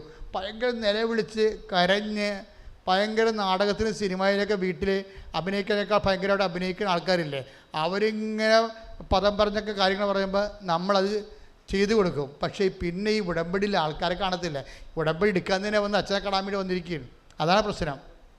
പക്ഷേ ഇപ്പോഴെന്താണെന്ന് വെച്ച് കഴിഞ്ഞാൽ, ഞാൻ പണ്ട് 3-4 പ്രാർത്ഥന കഴിഞ്ഞാൽ ഇത് ആൾക്കാരെ കാണത്തുള്ളായിരുന്നു. ഇപ്പം അങ്ങനെയല്ല. ഇപ്പം ഇന്ന് നീ ഉടമ്പടി എടുത്ത് ഇന്ന് കാണും. വിഷയം സീരിയസ് ആയാൽ മതി. വിഷയം സീരിയസ് ആയാൽ മതി. അതിൻ്റെ രേഖ കയ്യിലുണ്ടാകണമെന്നേ ഉള്ളൂ. അപ്പം സത്യസന്ധമായിരിക്കണം. ഞാൻ ഇപ്പം പറഞ്ഞു വരുന്നതിൻ്റെ അർത്ഥം എന്താണെന്നറിയാമോ? ദൈവത്തോടാണ് നിങ്ങൾ ഇടപാട് ചെയ്യണതെന്ന് ഉടമ്പടിയുടെ മനസ്സിലാക്കണം. അതുകൊണ്ട് ഇൻ കേസ് എവിടെയെങ്കിലും ഒരു ഫ്ലോപ്പ് ഉണ്ടായാൽ, ഞാൻ അതുകൊണ്ടാണ് സ്റ്റുഡൻസിനോട് പറയേണ്ടത്, മക്കളെ, നിങ്ങൾ ഇതിൻ്റെ അകത്ത് പകുതി ആൾക്കാർ ചിലപ്പോൾ തോക്കാൻ സാധ്യതയുണ്ട്. മുഖത്ത് നോക്കി പറയും, അവർ തോക്കത്തില്ലേ? അതല്ല, അതായത് 1-2 പേർ തോറ്റാൽ അവർ പൊട്ടന്മാരാകരുത്. കാര്യം കർത്താവിനൊരു പരിപാടി എന്ന് വെച്ച് കഴിഞ്ഞാൽ, ഈ അയ്യോപാപി വിശ്വാസികളുണ്ടല്ലോ, അയ്യോപാപി വെച്ചാൽ അന്നു വേണ്ട ആഹാരത്തിന് വേണ്ടി മാത്രം ദൈവത്തിനെ സമീപിക്കുന്ന ആൾക്കാർ, അവർ വീണു പോകാതിരിക്കാൻ വേണ്ടി ഞാൻ അവർക്ക് ഒരു മുന്നറിവ് കൊടുക്കുന്നതാണ്. ഇൻ കേസ് നിങ്ങളുടെ ഒരു ബ്ലഫ്നെസ് കൊണ്ട്, ബ്ലണ്ടർ കൊണ്ട് നിങ്ങൾക്ക് തോൽവി സംഭവിച്ചാലും നിങ്ങൾ ദൈവത്തെ വിശ്വാസത്തിലെടുക്കണം. നിങ്ങൾ അതിൻ്റെ പേരിൽ പ്രാർത്ഥന മുടക്കുകയോ പരിത്യാഗം മുടക്കുകയോ കാരുണ്യപ്രവൃത്തി മുടക്കുകയോ ഒന്നും ചെയ്യരുത്. കാര്യം എന്താണെന്ന് വെച്ച് കഴിഞ്ഞാൽ, നിങ്ങൾക്ക് കിട്ടിയ അനുഗ്രഹം കിട്ടിയില്ല എന്ന് പറഞ്ഞുകൊണ്ട് നിങ്ങൾ കാരുണ്യപ്രവൃത്തി മുടക്കുകയോ വല്ലതും ചെയ്തു കഴിഞ്ഞാൽ, ചിലപ്പോൾ കാരുണ്യപ്രവൃത്തി മുടക്കണ ഒരു ഊണിൻ്റെ കാശ് ചിലപ്പോൾ ലാഭമാകാം. പക്ഷേ 1000 ഊണിൻ്റെ കാശ് നഷ്ടപ്പെടാൻ സാധ്യതയുണ്ട്. എന്താ കാര്യം? നിങ്ങൾ ഫ്രോഡാണെന്ന് ബ്രാൻഡഡ് ആവും. അതാ പ്രശ്നം. നിങ്ങളിപ്പോൾ ഒരു അനുഗ്രഹം നിങ്ങൾക്ക് കിട്ടിയില്ല. അനുഗ്രഹം കിട്ടാത്തതിൻ്റെ പേര് നിങ്ങൾ ഉടമ്പടി ഉഴപ്പി കാരുണ്യപ്രവൃത്തി നിർത്തി വെച്ചെന്ന് വിചാരിച്ചോ. അപ്പോൾ നിങ്ങൾക്ക് എത്ര ലാഭം? ഒരു 5 ഊണിൻ്റെ ലാഭം കാരുണ്യപ്രവൃത്തി ചെയ്തില്ല. പക്ഷേ എന്താ പ്രോബ്ലം? ഒരു 50,000 ഊണിൻ്റെ നഷ്ടം വരാൻ പോകുകയാണ്. എന്താ കാര്യം? നിങ്ങൾ ഫ്രോഡാണെന്നുള്ളത്, കാപട്യം കൊണ്ട് നടക്കുകയാണ്, വയറ്റിപ്പഴപ്പിനെന്നുള്ളത് ദൈവത്തിന് പിടികിട്ടി. എന്താ കാര്യം? ഈ സംഭവം നടന്നില്ലെങ്കിൽ പിന്നെ നീ വിശ്വാസത്തിൽ നിലനിൽക്കത്തില്ല. അപ്പോൾ നിങ്ങൾ പിടികൊടുത്തില്ലേ? പിടികൊടുത്തു കഴിഞ്ഞാൽ പിന്നെ നാളെ നീ എന്തെല്ലാം പ്രശ്നങ്ങൾ പറഞ്ഞാലും ദൈവം ഏൽക്കത്തില്ല. കാരണം you are branded as A fraud. നിങ്ങൾ പക്ക ഫ്രോഡായിട്ട് നമ്പേഡ് ഫ്രോഡിൻ്റെ കൂട്ടത്തിൽപ്പെടുത്തി. അതുകൊണ്ട് ഞാൻ പറഞ്ഞത് ഇൻ്റലിജൻ്റാണ്. ഈ വിശ്വാസം വിനിമയം ബുദ്ധിപരമായ നടപടിയാണ്. നാളെ കാര്യം നമുക്ക് പണി വരുന്ന ഒരു തീരുമാനം ഇപ്പോൾ എടുക്കരുത്. ക്ലിയർ അല്ലേ ഞാൻ പറയണത്? ഇത് ശ്രദ്ധിക്കണം. എന്താ വെച്ച് കഴിഞ്ഞാൽ ഇപ്പം തന്നെ അങ്ങനെ ഫ്രോഡായിട്ട് ബ്രാൻഡഡ് ആയില്ലെങ്കിലുള്ള ഗുണം എന്താണെന്നറിയാമോ? സ്റ്റെഫി കണ്ട ഡോക്ടർ പറഞ്ഞ അബോർട്ട് ചെയ്ത് കളാ, നിൻ്റെ വയറ്റ് മുഴയല്ലേ, കൊച്ചിൻ്റെ ചങ്കിൽ മുഴയല്ലേ, കൊച്ചിൻ്റെ തലേ മുഴയല്ലേ, ഈ കൊച്ചിനെ കിട്ടിയിട്ടെന്ത് കാര്യം? അങ്ങനെ ഡോക്ടർ ചോദിച്ചത്. ഇപ്പോൾ ഡോക്ടർ ഇങ്ങനെ ചോദിച്ചാൽ പിന്നെ നമ്മളെന്ത് ചെയ്യും? പക്ഷേ സ്റ്റെഫി പറയും, ഈ കൊച്ചിനെ കർത്താവ് എനിക്ക് തരും. അവളെന്താ ചെയ്തിരിക്കേണ്ടത്? അവൾ ഉടമ്പടി തൈലമെടുത്ത് വയറ്റേ പുരട്ടും. മരുന്നവിടെ തോറ്റില്ലേ? ഉടമ്പടി തൈലമെടുത്ത് വയറ്റേ പുരട്ടും. വയറ്റ് എല്ലാ ദിവസവും പുരട്ടും. ഉടമ്പടി തൈലം തീരുമ്പോൾ വന്ന് ഉടമ്പടി പുതുക്കിയിട്ട് വാങ്ങിച്ചുകൊണ്ട് പോയിട്ട് വിശ്വാസ പ്രമാണം ചൊല്ലി എല്ലാ ദിവസവും വയറ്റേ പുരട്ടും. വയറ്റ് ആ 2-ാമത്തെ മാസം തൊട്ട് 10-ാമത്തെ മാസം വരെ ഉടമ്പടി തൈലം വയറ്റേ പുരട്ടുകയാണ്. എത്ര കുപ്പി ഉടമ്പടി തൈലമുള്ള പുരട്ടി കാണാം. എന്നിട്ട് എന്താണ് അമ്മ ചെയ്തിരിക്കണത്? അമ്മ ഒരു ഓപ്പറേഷൻ ഇല്ലാതെ ഈസിയായിട്ട് കുഞ്ഞിനെ പ്രസവിച്ച് കൊടുക്കും. Price the Lord. Price the Lord. ഒരു മുഴയുമില്ല. അവളുടെ മുഴയും പോയി, കുഞ്ഞിൻ്റെ ചങ്കിലെ മുഴ പോയി, കുഞ്ഞിൻ്റെ തലയിലെ മുഴ പോയി, ഒരു മുഴയുമില്ല. നല്ല ഫ്രഷ് ആയിട്ടുള്ള കുട്ടി. Price the Lord. Hallelujah, hallelujah. അതാണ് പക്ഷേ സ്റ്റെഫിയുടെ ഗുണം എന്താണെന്ന് വെച്ച് കഴിഞ്ഞാൽ, സ്റ്റെഫി ഒരു ഫ്രോഡായിരുന്നെങ്കിലേ ഈ വിജയിക്കത്തില്ല. കാര്യം എന്താണ്? സ്റ്റെഫിയുടെ ഹിസ്റ്ററി ഉണ്ട്. നമുക്കെല്ലാവർക്കും ഹിസ്റ്ററി ഉണ്ടല്ലോ. ഇപ്പം നിങ്ങൾ ഗൈനക്കോളജിസ്റ്റ് അടുത്ത് പോയി കഴിഞ്ഞാൽ, ഇപ്പം പ്രഗ്നൻ്റ് ആയിട്ട് ആയിരിക്കണ കാലത്ത് നമ്മളൊരു ഡോക്ടറെ കാണാൻ പോയി. ആ ഡോക്ടർ തന്നെ ചിലപ്പോൾ ഗൈനക്കും ആയിരിക്കും, ചിലപ്പോൾ പീഡിയാട്രിസ്റ്റും ആയിരിക്കും. ആ ഡോക്ടറിനെ തന്നെ നമ്മൾ കുഞ്ഞുള്ള കാലത്തെല്ലാം കണ്ട്, കുഞ്ഞിന് 6 വയസ്സുള്ളപ്പോൾ നമ്മുടെ എന്തുണ്ടാകും? ഒരു ഡയറി ഉണ്ടാവും അല്ലേ? ഇത്രയും വലിയ ഡയറിയും കൊണ്ടാണ് ചില ഒരു നടത്തുന്നത്. ആ കുഞ്ഞിന് വേണ്ടി പ്രഗ്നൻ്റ് ആയിരുന്ന ആദ്യത്തെ ആഴ്ച ടെസ്റ്റ് ചെയ്യണ തൊട്ട് എടുത്ത ഡോക്ടർ പിന്നീട് ആ 6 വയസ്സാകുന്നവരെ എടുത്തിട്ടുള്ള അതായത് ഗൈനക്കിൽ നിന്ന് പീഡിയാട്രിസ്റ്റിലേക്ക് എത്തുമ്പോൾ നമുക്കൊരു 200 പേജിൻ്റെ നോട്ട് ബുക്ക് ഉണ്ടാവും. ആ കൊച്ചിന് ചെയ്ത മരുന്നുകളെല്ലാം കൂടി അല്ലേ? അപ്പോൾ അതുപോലെ തന്നെ അതുപോലെ ഒരു കേസ് ഹിസ്റ്ററി ഉണ്ടാകും ദൈവത്തിൻ്റെ കയ്യിൽ. എന്താ കാര്യം? സ്റ്റെഫിക്ക് കുഴപ്പമില്ല, എല്ലാം ഓക്കെയാണ്. അവൾ ആദ്യം മുതൽ വിശ്വസിച്ചിരുന്നു, ഇപ്പോഴും വിശ്വസിക്കുന്നു. അതിന് ഡോക്ടർ പറഞ്ഞാൽ ഏക്കത്തില്ല. എന്താ കാര്യം? ഞാൻ വിശ്വസിക്കണം എൻ്റെ ദൈവം, ഇനി അതാണ് എനിക്ക് തരാൻ ദൈവം തീരുമാനിച്ചെങ്കിൽ ദൈവത്തിൻ്റെ ഇഷ്ടം പോലെ നടക്കണമെന്ന് പറയും. അതാണ് വിഷയം. ഇനി അങ്ങനെയാണ് ഒരു കുഞ്ഞിനെ എനിക്ക് തരാൻ ദൈവം ഉദ്ദേശിക്കണമെന്നുണ്ടെങ്കിൽ ഞാൻ ദൈവത്തിന് വേണ്ടി അതിനെ വളർത്തും. ഇങ്ങനെയൊക്കെ ഉള്ള ഒരു വിശ്വാസത്തിൻ്റെ ഒരു ഡിഗ്രി സ്റ്റുഡൻ്റാണത്. വിശ്വാസത്തിൻ്റെ പ്രൈമറി സ്കൂളല്ല, ഇത് ഉയർന്ന സ്കൂളാണ്. വിശ്വാസം വളരും തോറും അതിൻ്റെ നിലപാടുകളും നടപടിക്രമങ്ങളൊക്കെ വളരും.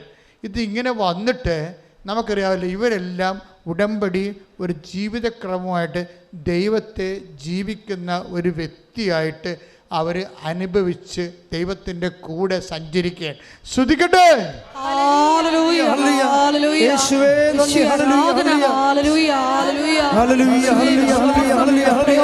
വരുത്തുവാനുള്ള വലിയ കൃപ ഈ ആരാധനയിലൂടെ ഞങ്ങൾക്ക് ഓരോരുത്തർക്കും നൽകണമേ. പ്രതിസന്ധി ഘട്ടങ്ങളിൽ വിശ്വാസം പ്രഖ്യാപിക്കുവാൻ ഞങ്ങളെ അഭിഷേകം ചെയ്യണമേ. ഹല്ലേലൂയ.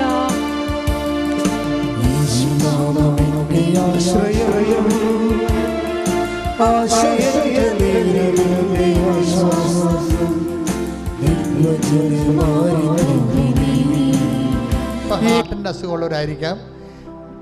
ആണുങ്ങളാണെങ്കിൽ വലത് നെഞ്ചിൻ്റെ താഴെ കൈവച്ച് പ്രാർത്ഥിക്കണം. അതുപോലെ തന്നെ നമ്മുടെ ഈ സോറിയാസിസ് ഒക്കെ ഉണ്ടായിട്ട് തലയിലെ മുടിയെല്ലാം ഇങ്ങനെ തലയുടെ അകത്ത് ഈ പാടകളെ മുടിച്ചുവട്ടിലെ തലയുടെ പാടകൾ പൊളിഞ്ഞിങ്ങനെ മലർന്നൊക്കെ ഇരിക്കുന്ന വിസർപ്പ രോഗികളെ കാണിക്കുന്നുണ്ട്. കർത്താവ് അച്ഛനോട് ചേർന്ന് പ്രാർത്ഥിക്കുക. കർത്താവേ, അങ്ങയുടെ വിശുദ്ധ രക്തം സ്വർഗീയ ഔഷധം വിസർപ്പ രോഗികളുടെ മേൽ ഉച്ചി മുതല് ഉള്ളംകാല് വരെ ദിവ്യ രക്തത്താൽ വിസർപ്പ രോഗികള്, ഹൃദയ രോഗികള് യേശുവിന്റെ നാമത്തില് സൗഖ്യം പ്രാപിക്കട്ടെ, സൗഖ്യം പ്രാപിക്കട്ടെ.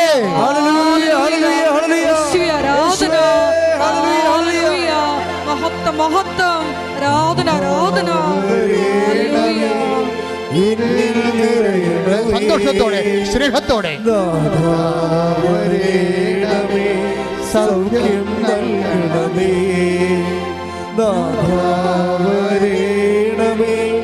എന്നിൽ നിറയണമേ, നാഥാവരേണമേ, സൗഖ്യം നൽകണമേ. ഇപ്പൊ കർത്താവ് മനസ്സിൽ തന്ന വചനം എന്താണെന്നറിയാവോ? സെൻറ്റ് പീറ്ററിൻ്റെ വചനങ്ങളാണ്. അനുഗ്രഹം അവകാശമാക്കാൻ വിളിക്കപ്പെട്ടവരാണ് നമ്മൾ. പറഞ്ഞേ, അനുഗ്രഹം അവകാശമാക്കാൻ വേണ്ടി വിളിക്കപ്പെട്ടവരാണ് നമ്മൾ. അപ്പൊ അനുഗ്രഹം, ദൈവത്തിൻ്റെ അനുഗ്രഹം കർത്താവിൻ്റെ നാമത്തിൽ വിശ്വസിക്കുന്നവരുടെ ഔദാര്യമല്ല, ദൈവത്തിൻ്റെ മറിച്ചെന്താണ്?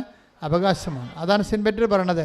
അനുഗ്രഹം പറഞ്ഞേ, അനുഗ്രഹം അവകാശമാക്കാൻ വേണ്ടി വിളിക്കപ്പെട്ടവരാണല്ലോ നമ്മൾ. അപ്പം ആ ആത്മവിശ്വാസം നമുക്കുണ്ടാകണം. അവകാശികളാണെങ്കിൽ ഇപ്പം നീ എന്താണ് ദൈവത്തോട് ആവശ്യപ്പെട്ടിരിക്കുന്നത് അത് നിൻ്റെ കുഞ്ഞുങ്ങൾ നീ തന്നെയും ജീവിക്കാനും. ഇപ്പം നിനക്ക് ജീവിത പങ്കാളിയില്ല, അത് നിൻ്റെ ജീവിത പങ്കാളി വഴക്കിട്ട് പോയിരിക്കുന്നു, അത് നിനക്കത് കേസ് കൊടുത്തിരിക്കുന്നു. പക്ഷെ നീ ജീവിത പങ്കാളിക്ക് അവകാശിയാണ്, അവകാശമുള്ളവനാണ്. അതുകൊണ്ട് തന്നെ അത് അനുഗ്രഹമാണ്. നീ കുഞ്ഞുങ്ങളില്ല നിനക്ക്, പക്ഷെ അനുഗ്രഹം അട്ടേക്ക് വേടപ്പോഴും അനുഗ്രഹം അവകാശമാക്കാൻ ശ്രദ്ധിക്കട്ടെ. യേശുവേ ആരാധന ആരാധന. നാഥാവരേണമേ, എന്നിൽ നിറയണമേ, നാഥാവരേണമേ, സൗഖ്യം നൽകണമേ. പരിശുദ്ധ പരമദിവ്യകാരുണ്യത്തിന് എന്നേരവും ആരാധനയും സ്തുതിയും പുകഴ്ചയും ഉണ്ടായിരിക്കട്ടെ. അതിൻ്റെ അകത്തൊരു സമസ്തവും എന്നുള്ള വാക്കുണ്ട്. അതായത് നമുക്ക് യേശുക്രിസ്തുവിനെ നൽകിയവൻ അവനോടുകൂടെ സമസ്തവും. എന്നുവെച്ചാൽ ഒരു മനുഷ്യൻ ഈഹത്തിലും പരത്തിലുമുള്ള എല്ലാ വിഷയങ്ങളും എന്നതിൻ്റെ അർത്ഥം. അതുകൊണ്ടാണ് നിനക്ക് എന്തും ചോദിക്കാൻ ദൈവത്തോട്. നിൻ്റെ ആത്മീയ നന്മയ്ക്ക് ഉപകരിക്കുന്നത് കൂടി ആയിരിക്കണമെന്നേ ഉള്ളൂ. അല്ല നിന്നെ ആത്മാവ് നഷ്ടപ്പെടുത്തി പോണ കാര്യം ദൈവത്തോട് ചോദിക്കരുത്. നിൻ്റെ ദൈവിക ജീവനെ നിലനിർത്തി പരിപോഷിപ്പിക്കാൻ ഉതകുന്ന എന്തും ദൈവത്തോട് ചോദിക്കാം. അതുകൊണ്ട് തന്നെയാണ് അതിൻ്റെ അകത്ത് ജോലിയും വീടും വിവാഹവും നിത്യജീവൻ വരെയുള്ള എല്ലാ വിഷയങ്ങളും ഉൾപ്പെടുന്നത്. ധൈര്യമായിട്ട് അത് നിൻ്റെ അവകാശമാണെന്ന ബോധത്തിൽ ചോദിക്കാൻ മക്കൾക്കടുത്ത വിശുദ്ധിയോടെയും സ്നേഹത്തോടെയും ചോദിക്കാം. ശ്രദ്ധിക്കട്ടെ. നാമത്തിൽ കർത്താവേ, അങ്ങയുടെ മക്കൾ കണ്ണുനീരോടെ പ്രാർത്ഥിക്കണം. ഈശോ, അങ്ങയുടെ വിശുദ്ധ പൗരോഹിത്യത്തെ മഹത്വപ്പെടുന്ന കർത്താവേ, സഭയിലുള്ള സാന്നിധ്യം പ്രകടമാക്കുന്ന കർത്താവേ, മാർഗരോഗങ്ങൾ, തീരാവേദികൾ, ജീവിത ദുരിതങ്ങൾ, ജോലിയില്ലാത്ത അവസ്ഥകൾ, വിസ വരാത്ത അവസ്ഥകൾ, കർത്താവ് ഒഫലട്ട് വരാത്ത അവസ്ഥകൾ, പഠിക്കാൻ സീറ്റ് കിട്ടാത്ത അവസ്ഥകൾ, കർത്താവ് പരീക്ഷകൾ ജയിക്കാത്ത അവസ്ഥകൾ, വിവാഹത്തിൽ കർത്താവ് പിരിഞ്ഞ അവസ്ഥകൾ, ജീവിതങ്ങൾ കിട്ടാത്ത അവസ്ഥകൾ, മക്കളില്ലാത്ത അവസ്ഥകൾ, ജോലിയില്ലാത്ത അവസ്ഥകൾ, പ്രമോഷൻ ഇല്ലാത്ത അവസ്ഥകൾ, കർത്താവ് വിശ്വാസമില്ലാത്ത അവസ്ഥകൾ, വിശ്വാസത്തിൽ കുടുംബ പ്രാർത്ഥനയില്ലാത്ത അവസ്ഥകൾ, അങ്ങനെ എന്തെല്ലാം കാര്യങ്ങൾക്ക് വേണ്ടി അങ്ങനെ മക്കൾ ഇപ്പോൾ കണ്ണുനീരോടെ അങ്ങനെ തിരുസന്നിധിയിൽ പ്രാർത്ഥിക്കുന്നുവോ ഇട്ടുനാദം പോലെ കർത്താവേ, അങ്ങയുടെ അഭിഷേക ശക്തി അങ്ങയുടെ മക്കൾ മേൽ ആവസിക്കട്ടെ. മാർഗരോഗങ്ങൾ, തീരാവേദികൾ, ദുരിതങ്ങൾ, തടസ്സങ്ങൾ യേശു ക്രിസ്തുവിന്റെ ഉന്നതമായ നാമത്തിൽ മാറിപ്പോകട്ടെ.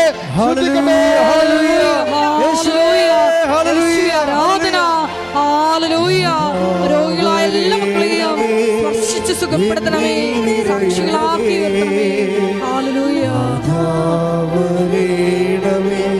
സൗഖ്യം നൽകണമേ, നാഥാവരേണമേ, എന്നിൽ നിറയണമേ, നാഥാവരേണമേ, സൗഖ്യം നൽകണമേ. മുട്ടനിക്കുക. വളരെ നിശബ്ദതയോടെ മൗനപ്രാർത്ഥനയുടെ സമയമാണ് ഇത്. വല്ലാത്തൊരു സമയമാണ്. ഇത്രയും നേരം നമ്മൾ കർത്താവിൻ്റെ വചനം കേട്ടിട്ട് ഇപ്പോഴ് ആശീർവാദത്തിന് മുമ്പുള്ള ദൈവികമായൊരു നിമിഷമാണിത്. ഏറ്റവും കൂടുതൽ പ്രാർത്ഥിക്കേണ്ടത്, കർത്താവെ, അങ്ങയുടെ അമ്മയെ എൻ്റെ കൂടെ എൻ്റെ കുടുംബത്തിലേക്ക് അങ്ങ് പറഞ്ഞയക്കണമെന്നാണ് പ്രാർത്ഥിക്കേണ്ടത്. എൻ്റെ മക്കളുടെ മേലെ, വിദൂരത്തുള്ള മക്കൾ, വിദൂരമായിരുന്നിട്ട് പോലും മക്കളെ അപ്പനെയും അമ്മനെയും കാണാൻ പറ്റാത്ത മക്കളുണ്ട്. അവർക്ക് വരാൻ പറ്റാത്ത അവസ്ഥയുണ്ട്. വിസ തടസ്സം പോലെയുള്ള കഷ്ടപ്പാടുകളുണ്ട്. ജയിലിലായിട്ടുള്ള മക്കളുണ്ട്. വിദേശങ്ങളിലൊക്കെ സ്വദേശങ്ങളിലായാലും ശരി. ഇനി മക്കളുടെ അപ്പനോടും അമ്മയോടുള്ള സ്നേഹം തണുത്തു പോയിട്ട് ചുമ്മാ ആരെങ്കിലും ഇണകളെ കണ്ടിട്ട് അവരുമായിട്ട് കറങ്ങി അടിച്ച് വെള്ളവും ഒഴിച്ച് ഒക്കെ നടന്ന് ജീവിതം തീർന്നു എന്ന് ചിന്തിച്ച് അവർക്ക് അവരോട് തന്നെ വെറുപ്പും, വീട്ടുകാരോട് ഭയവും, നാടിനോട് നീരസവുമായിട്ട് മാനസികമായിട്ട് അകന്നു പോയവരുണ്ട്. ഇനി പുറപ്പെട്ടു പോയവരുണ്ട്. അപ്പന്മാർ ഈ ദിവസങ്ങളിൽ ഞാൻ പല അപേക്ഷകളും കണ്ടു. ഭർത്താവ് പുറപ്പെട്ടു പോയി, 22 വർഷമായി, ഒരു പിടിയുമില്ല. അപ്പൻ പുറപ്പെട്ടു പോയി, മക്കൾ പുറപ്പെട്ടു പോയി. അവരെല്ലാം തിരികെ വരാൻ വേണ്ടി പ്രാർത്ഥിക്കാനുണ്ട്. ഈ സമയത്ത് പ്രാർത്ഥിക്കുക. ഓൺലൈനിലുള്ളവരും പ്രാർത്ഥിക്കുക. ഗുരുതരമായ രോഗത്തോടുകൂടി ആശുപത്രിയിൽ കിടക്കുന്നവരെ പ്രാർത്ഥിക്കുക. സാമ്പത്തികമായ കടങ്ങളാൽ വീട് നഷ്ടപ്പെടാൻ പോകുന്നവർ പ്രാർത്ഥിക്കുക. ദൈവത്തിൻ്റെ കയ്യിൽ നിന്നെ രക്ഷപ്പെടുത്താനുള്ള വഴിയുണ്ട്. നീ നിന്നെക്കുറിച്ച് ചിന്തിക്കരുത്. നിൻ്റെ പഴയകാല ജീവിതം ചിന്തിക്കരുത്. നിനക്ക് വേണ്ടി ക്രൂശിക്കപ്പെട്ടവൻ്റെ രക്തത്തിൻ്റെ ഈടുവെപ്പിനെ കുറിച്ച് നീ മോചന ദ്രവ്യമായി നിന്നെ വീണ്ടെടുത്തതിൻ്റെ വിശ്വാസം നീ പ്രഖ്യാപിക്കുക. ശ്രദ്ധിക്കട്ടെ.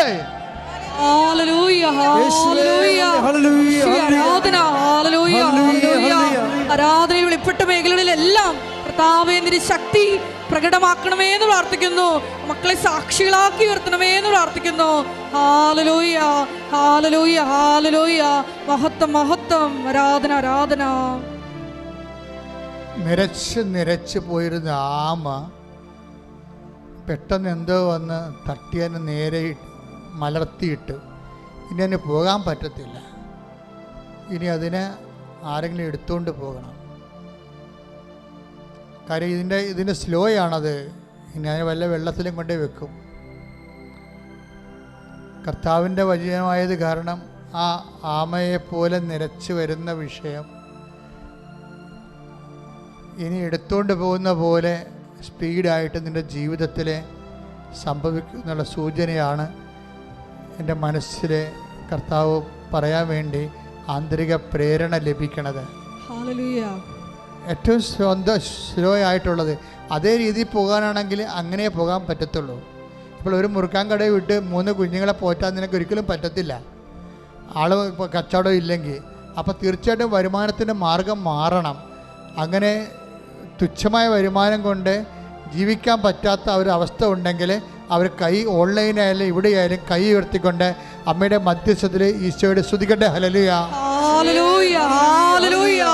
യേശുവേ ആരാധന, യേശുവേ ആരാധനയിൽ പങ്കെടുത്ത് വരുമാന മാർഗങ്ങളെ ചേഞ്ച് ചെയ്ത് കൊടുക്കണമെന്ന് പ്രാർത്ഥിക്കുന്ന, അവിടെ കഴിവത്രേ ഉള്ളതെന്നുണ്ട് കർത്താവെ, അതിനെ അതിലംഘിക്കാനുള്ള പുതിയ മാർഗങ്ങളെ കർത്താവെ അവരെ ചാരുകീറി കൊടുക്കണമെന്ന് പ്രാർത്ഥിക്കുന്ന ദൈവത്തിൻ്റെ കരുണ ആ കുടുംബത്തിൻ്റെ മേലെ, മക്കളുടെ മേലെ കർത്താവെ, ഓരോ മക്കളുടെ മനസ്സുകളെ കർത്താവെ അവരുടെ ജീവിതത്തെ ക്രമീകരിക്കപ്പെടാൻ വേണ്ടി സഹായിക്കാൻ വേണ്ടി മനസ്സൊരുക്കണമെന്ന് പ്രാർത്ഥിക്കുന്നത്. ശ്രദ്ധിക്കട്ടെ.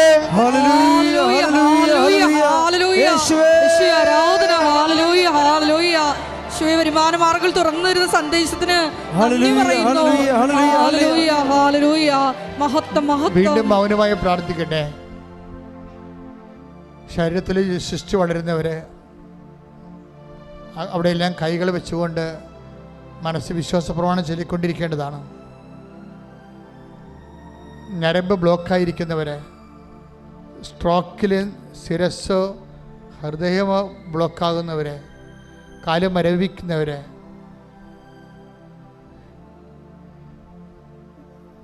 രോഗത്തിൻ്റെ പേടികളുള്ളവരെ നെഞ്ചിൽ കൈവച്ചുകൊണ്ട് പ്രാർത്ഥിക്കട്ടെ.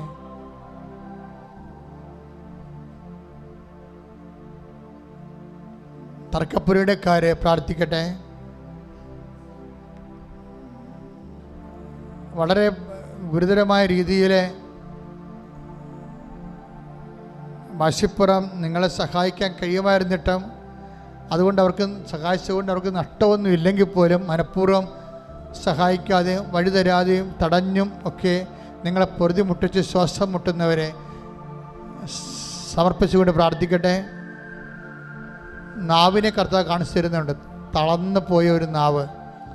ഇനി സംസാരിക്കാൻ വാക്കില്ല, സംസാരിച്ചിട്ട് കാര്യവുമില്ല, ഇനി ഞാൻ സംസാരിച്ചത് നിർത്തി എന്ന് പറഞ്ഞിട്ട് നാക്ക് അകത്തിട്ട് തളർന്ന് കിടക്കുന്ന നാവ്, ഇനി കർത്താവ് നിനക്ക് വേണ്ടി സംസാരിക്കുമെന്ന് പരിശുദ്ധാത്മാ പറയുന്നു. ശ്രദ്ധിക്കട്ടെ.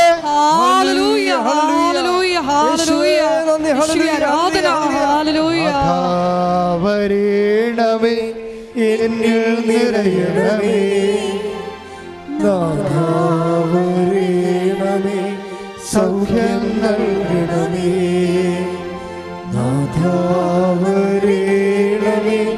എന്നിൽ നിറയണമേ, നാഥാവരേണമേ സൗഖ്യം നൽകണമേ.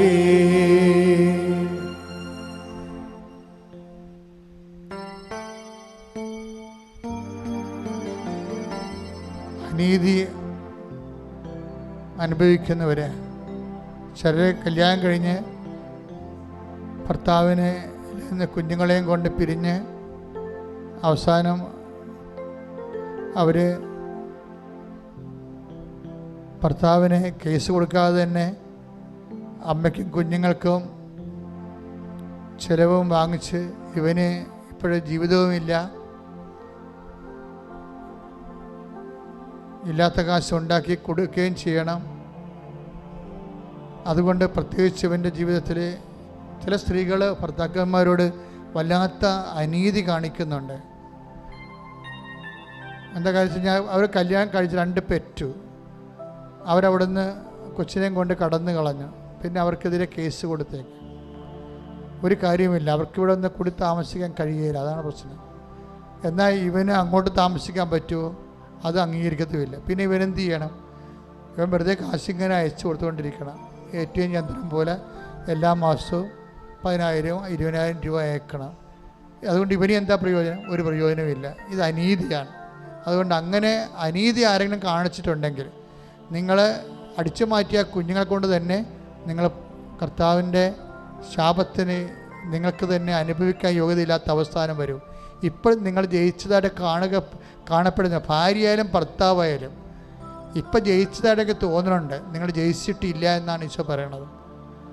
15 കൊല്ലം മാത്രമേ നിങ്ങളുടെ ഈ ഇപ്പം കാണുന്ന ഈ ക്ഷുദ്രമായ വിജയം നിലനിൽക്കത്തുള്ളൂ. ദൈവനീതി നടത്തുമ്പോൾ നിങ്ങൾ താങ്ങത്തില്ല.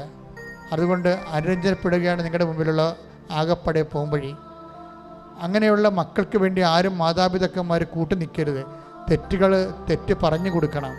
അല്ലാതെ അവനാണ് വരുമാനമുള്ളത്, അവൻ്റെ തെറ്റ് പറഞ്ഞ് എനിക്ക് ഭക്ഷണം കിട്ടത്തില്ലെന്ന് വിചാരിച്ചുകൊണ്ട് അവരെന്തെങ്കിലും ചെയ്യട്ടെ, എനിക്ക് ഭക്ഷണം കിട്ടിയാൽ മതി എന്നും പറഞ്ഞുകൊണ്ട് ഇരിക്കുമ്പോൾ നിങ്ങൾ ദൈവത്തിൻ്റെ ആൾക്കാരല്ല, മക്കളുടെ ആൾക്കാരാണ്. അപ്പം നിത്യതയിൽ നിങ്ങൾ ദൈവത്തെ തള്ളി പറഞ്ഞതിൻ്റെ ബലമണങ്ങൊക്കെ ഉള്ളത്. ഇങ്ങനെയുള്ള പ്രലോഭനങ്ങൾ ചെന്ന് ചാടാതിരിക്കാൻ വേണ്ടി പ്രാർത്ഥിക്കാനാണ് ഞങ്ങളെ പ്രലോഭനങ്ങൾ ഉൾപ്പെടുത്തരുത് എന്ന് ഈശോ പഠിപ്പിച്ചത്. അറിഞ്ഞുകൊണ്ട് വേണം ഈ വിഷയത്തിലൊക്കെ ഇടപെടാൻ.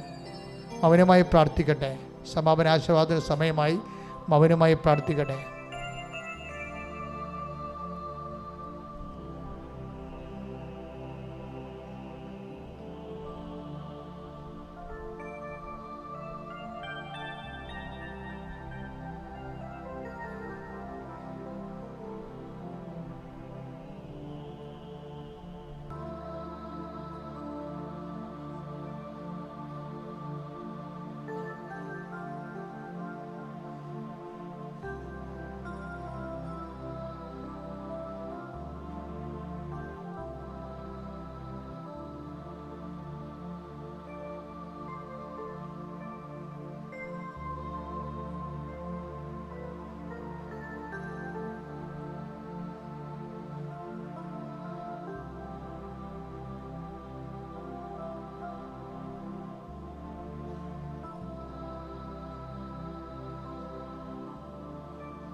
കൈകൾ കൂപ്പി കർത്താവ് തന്ന ഭജനങ്ങൾക്കും എല്ലാം നന്ദി പറഞ്ഞുകൊണ്ട് ഈശോയുടെ ആശീർവാദം വാങ്ങിക്കുക.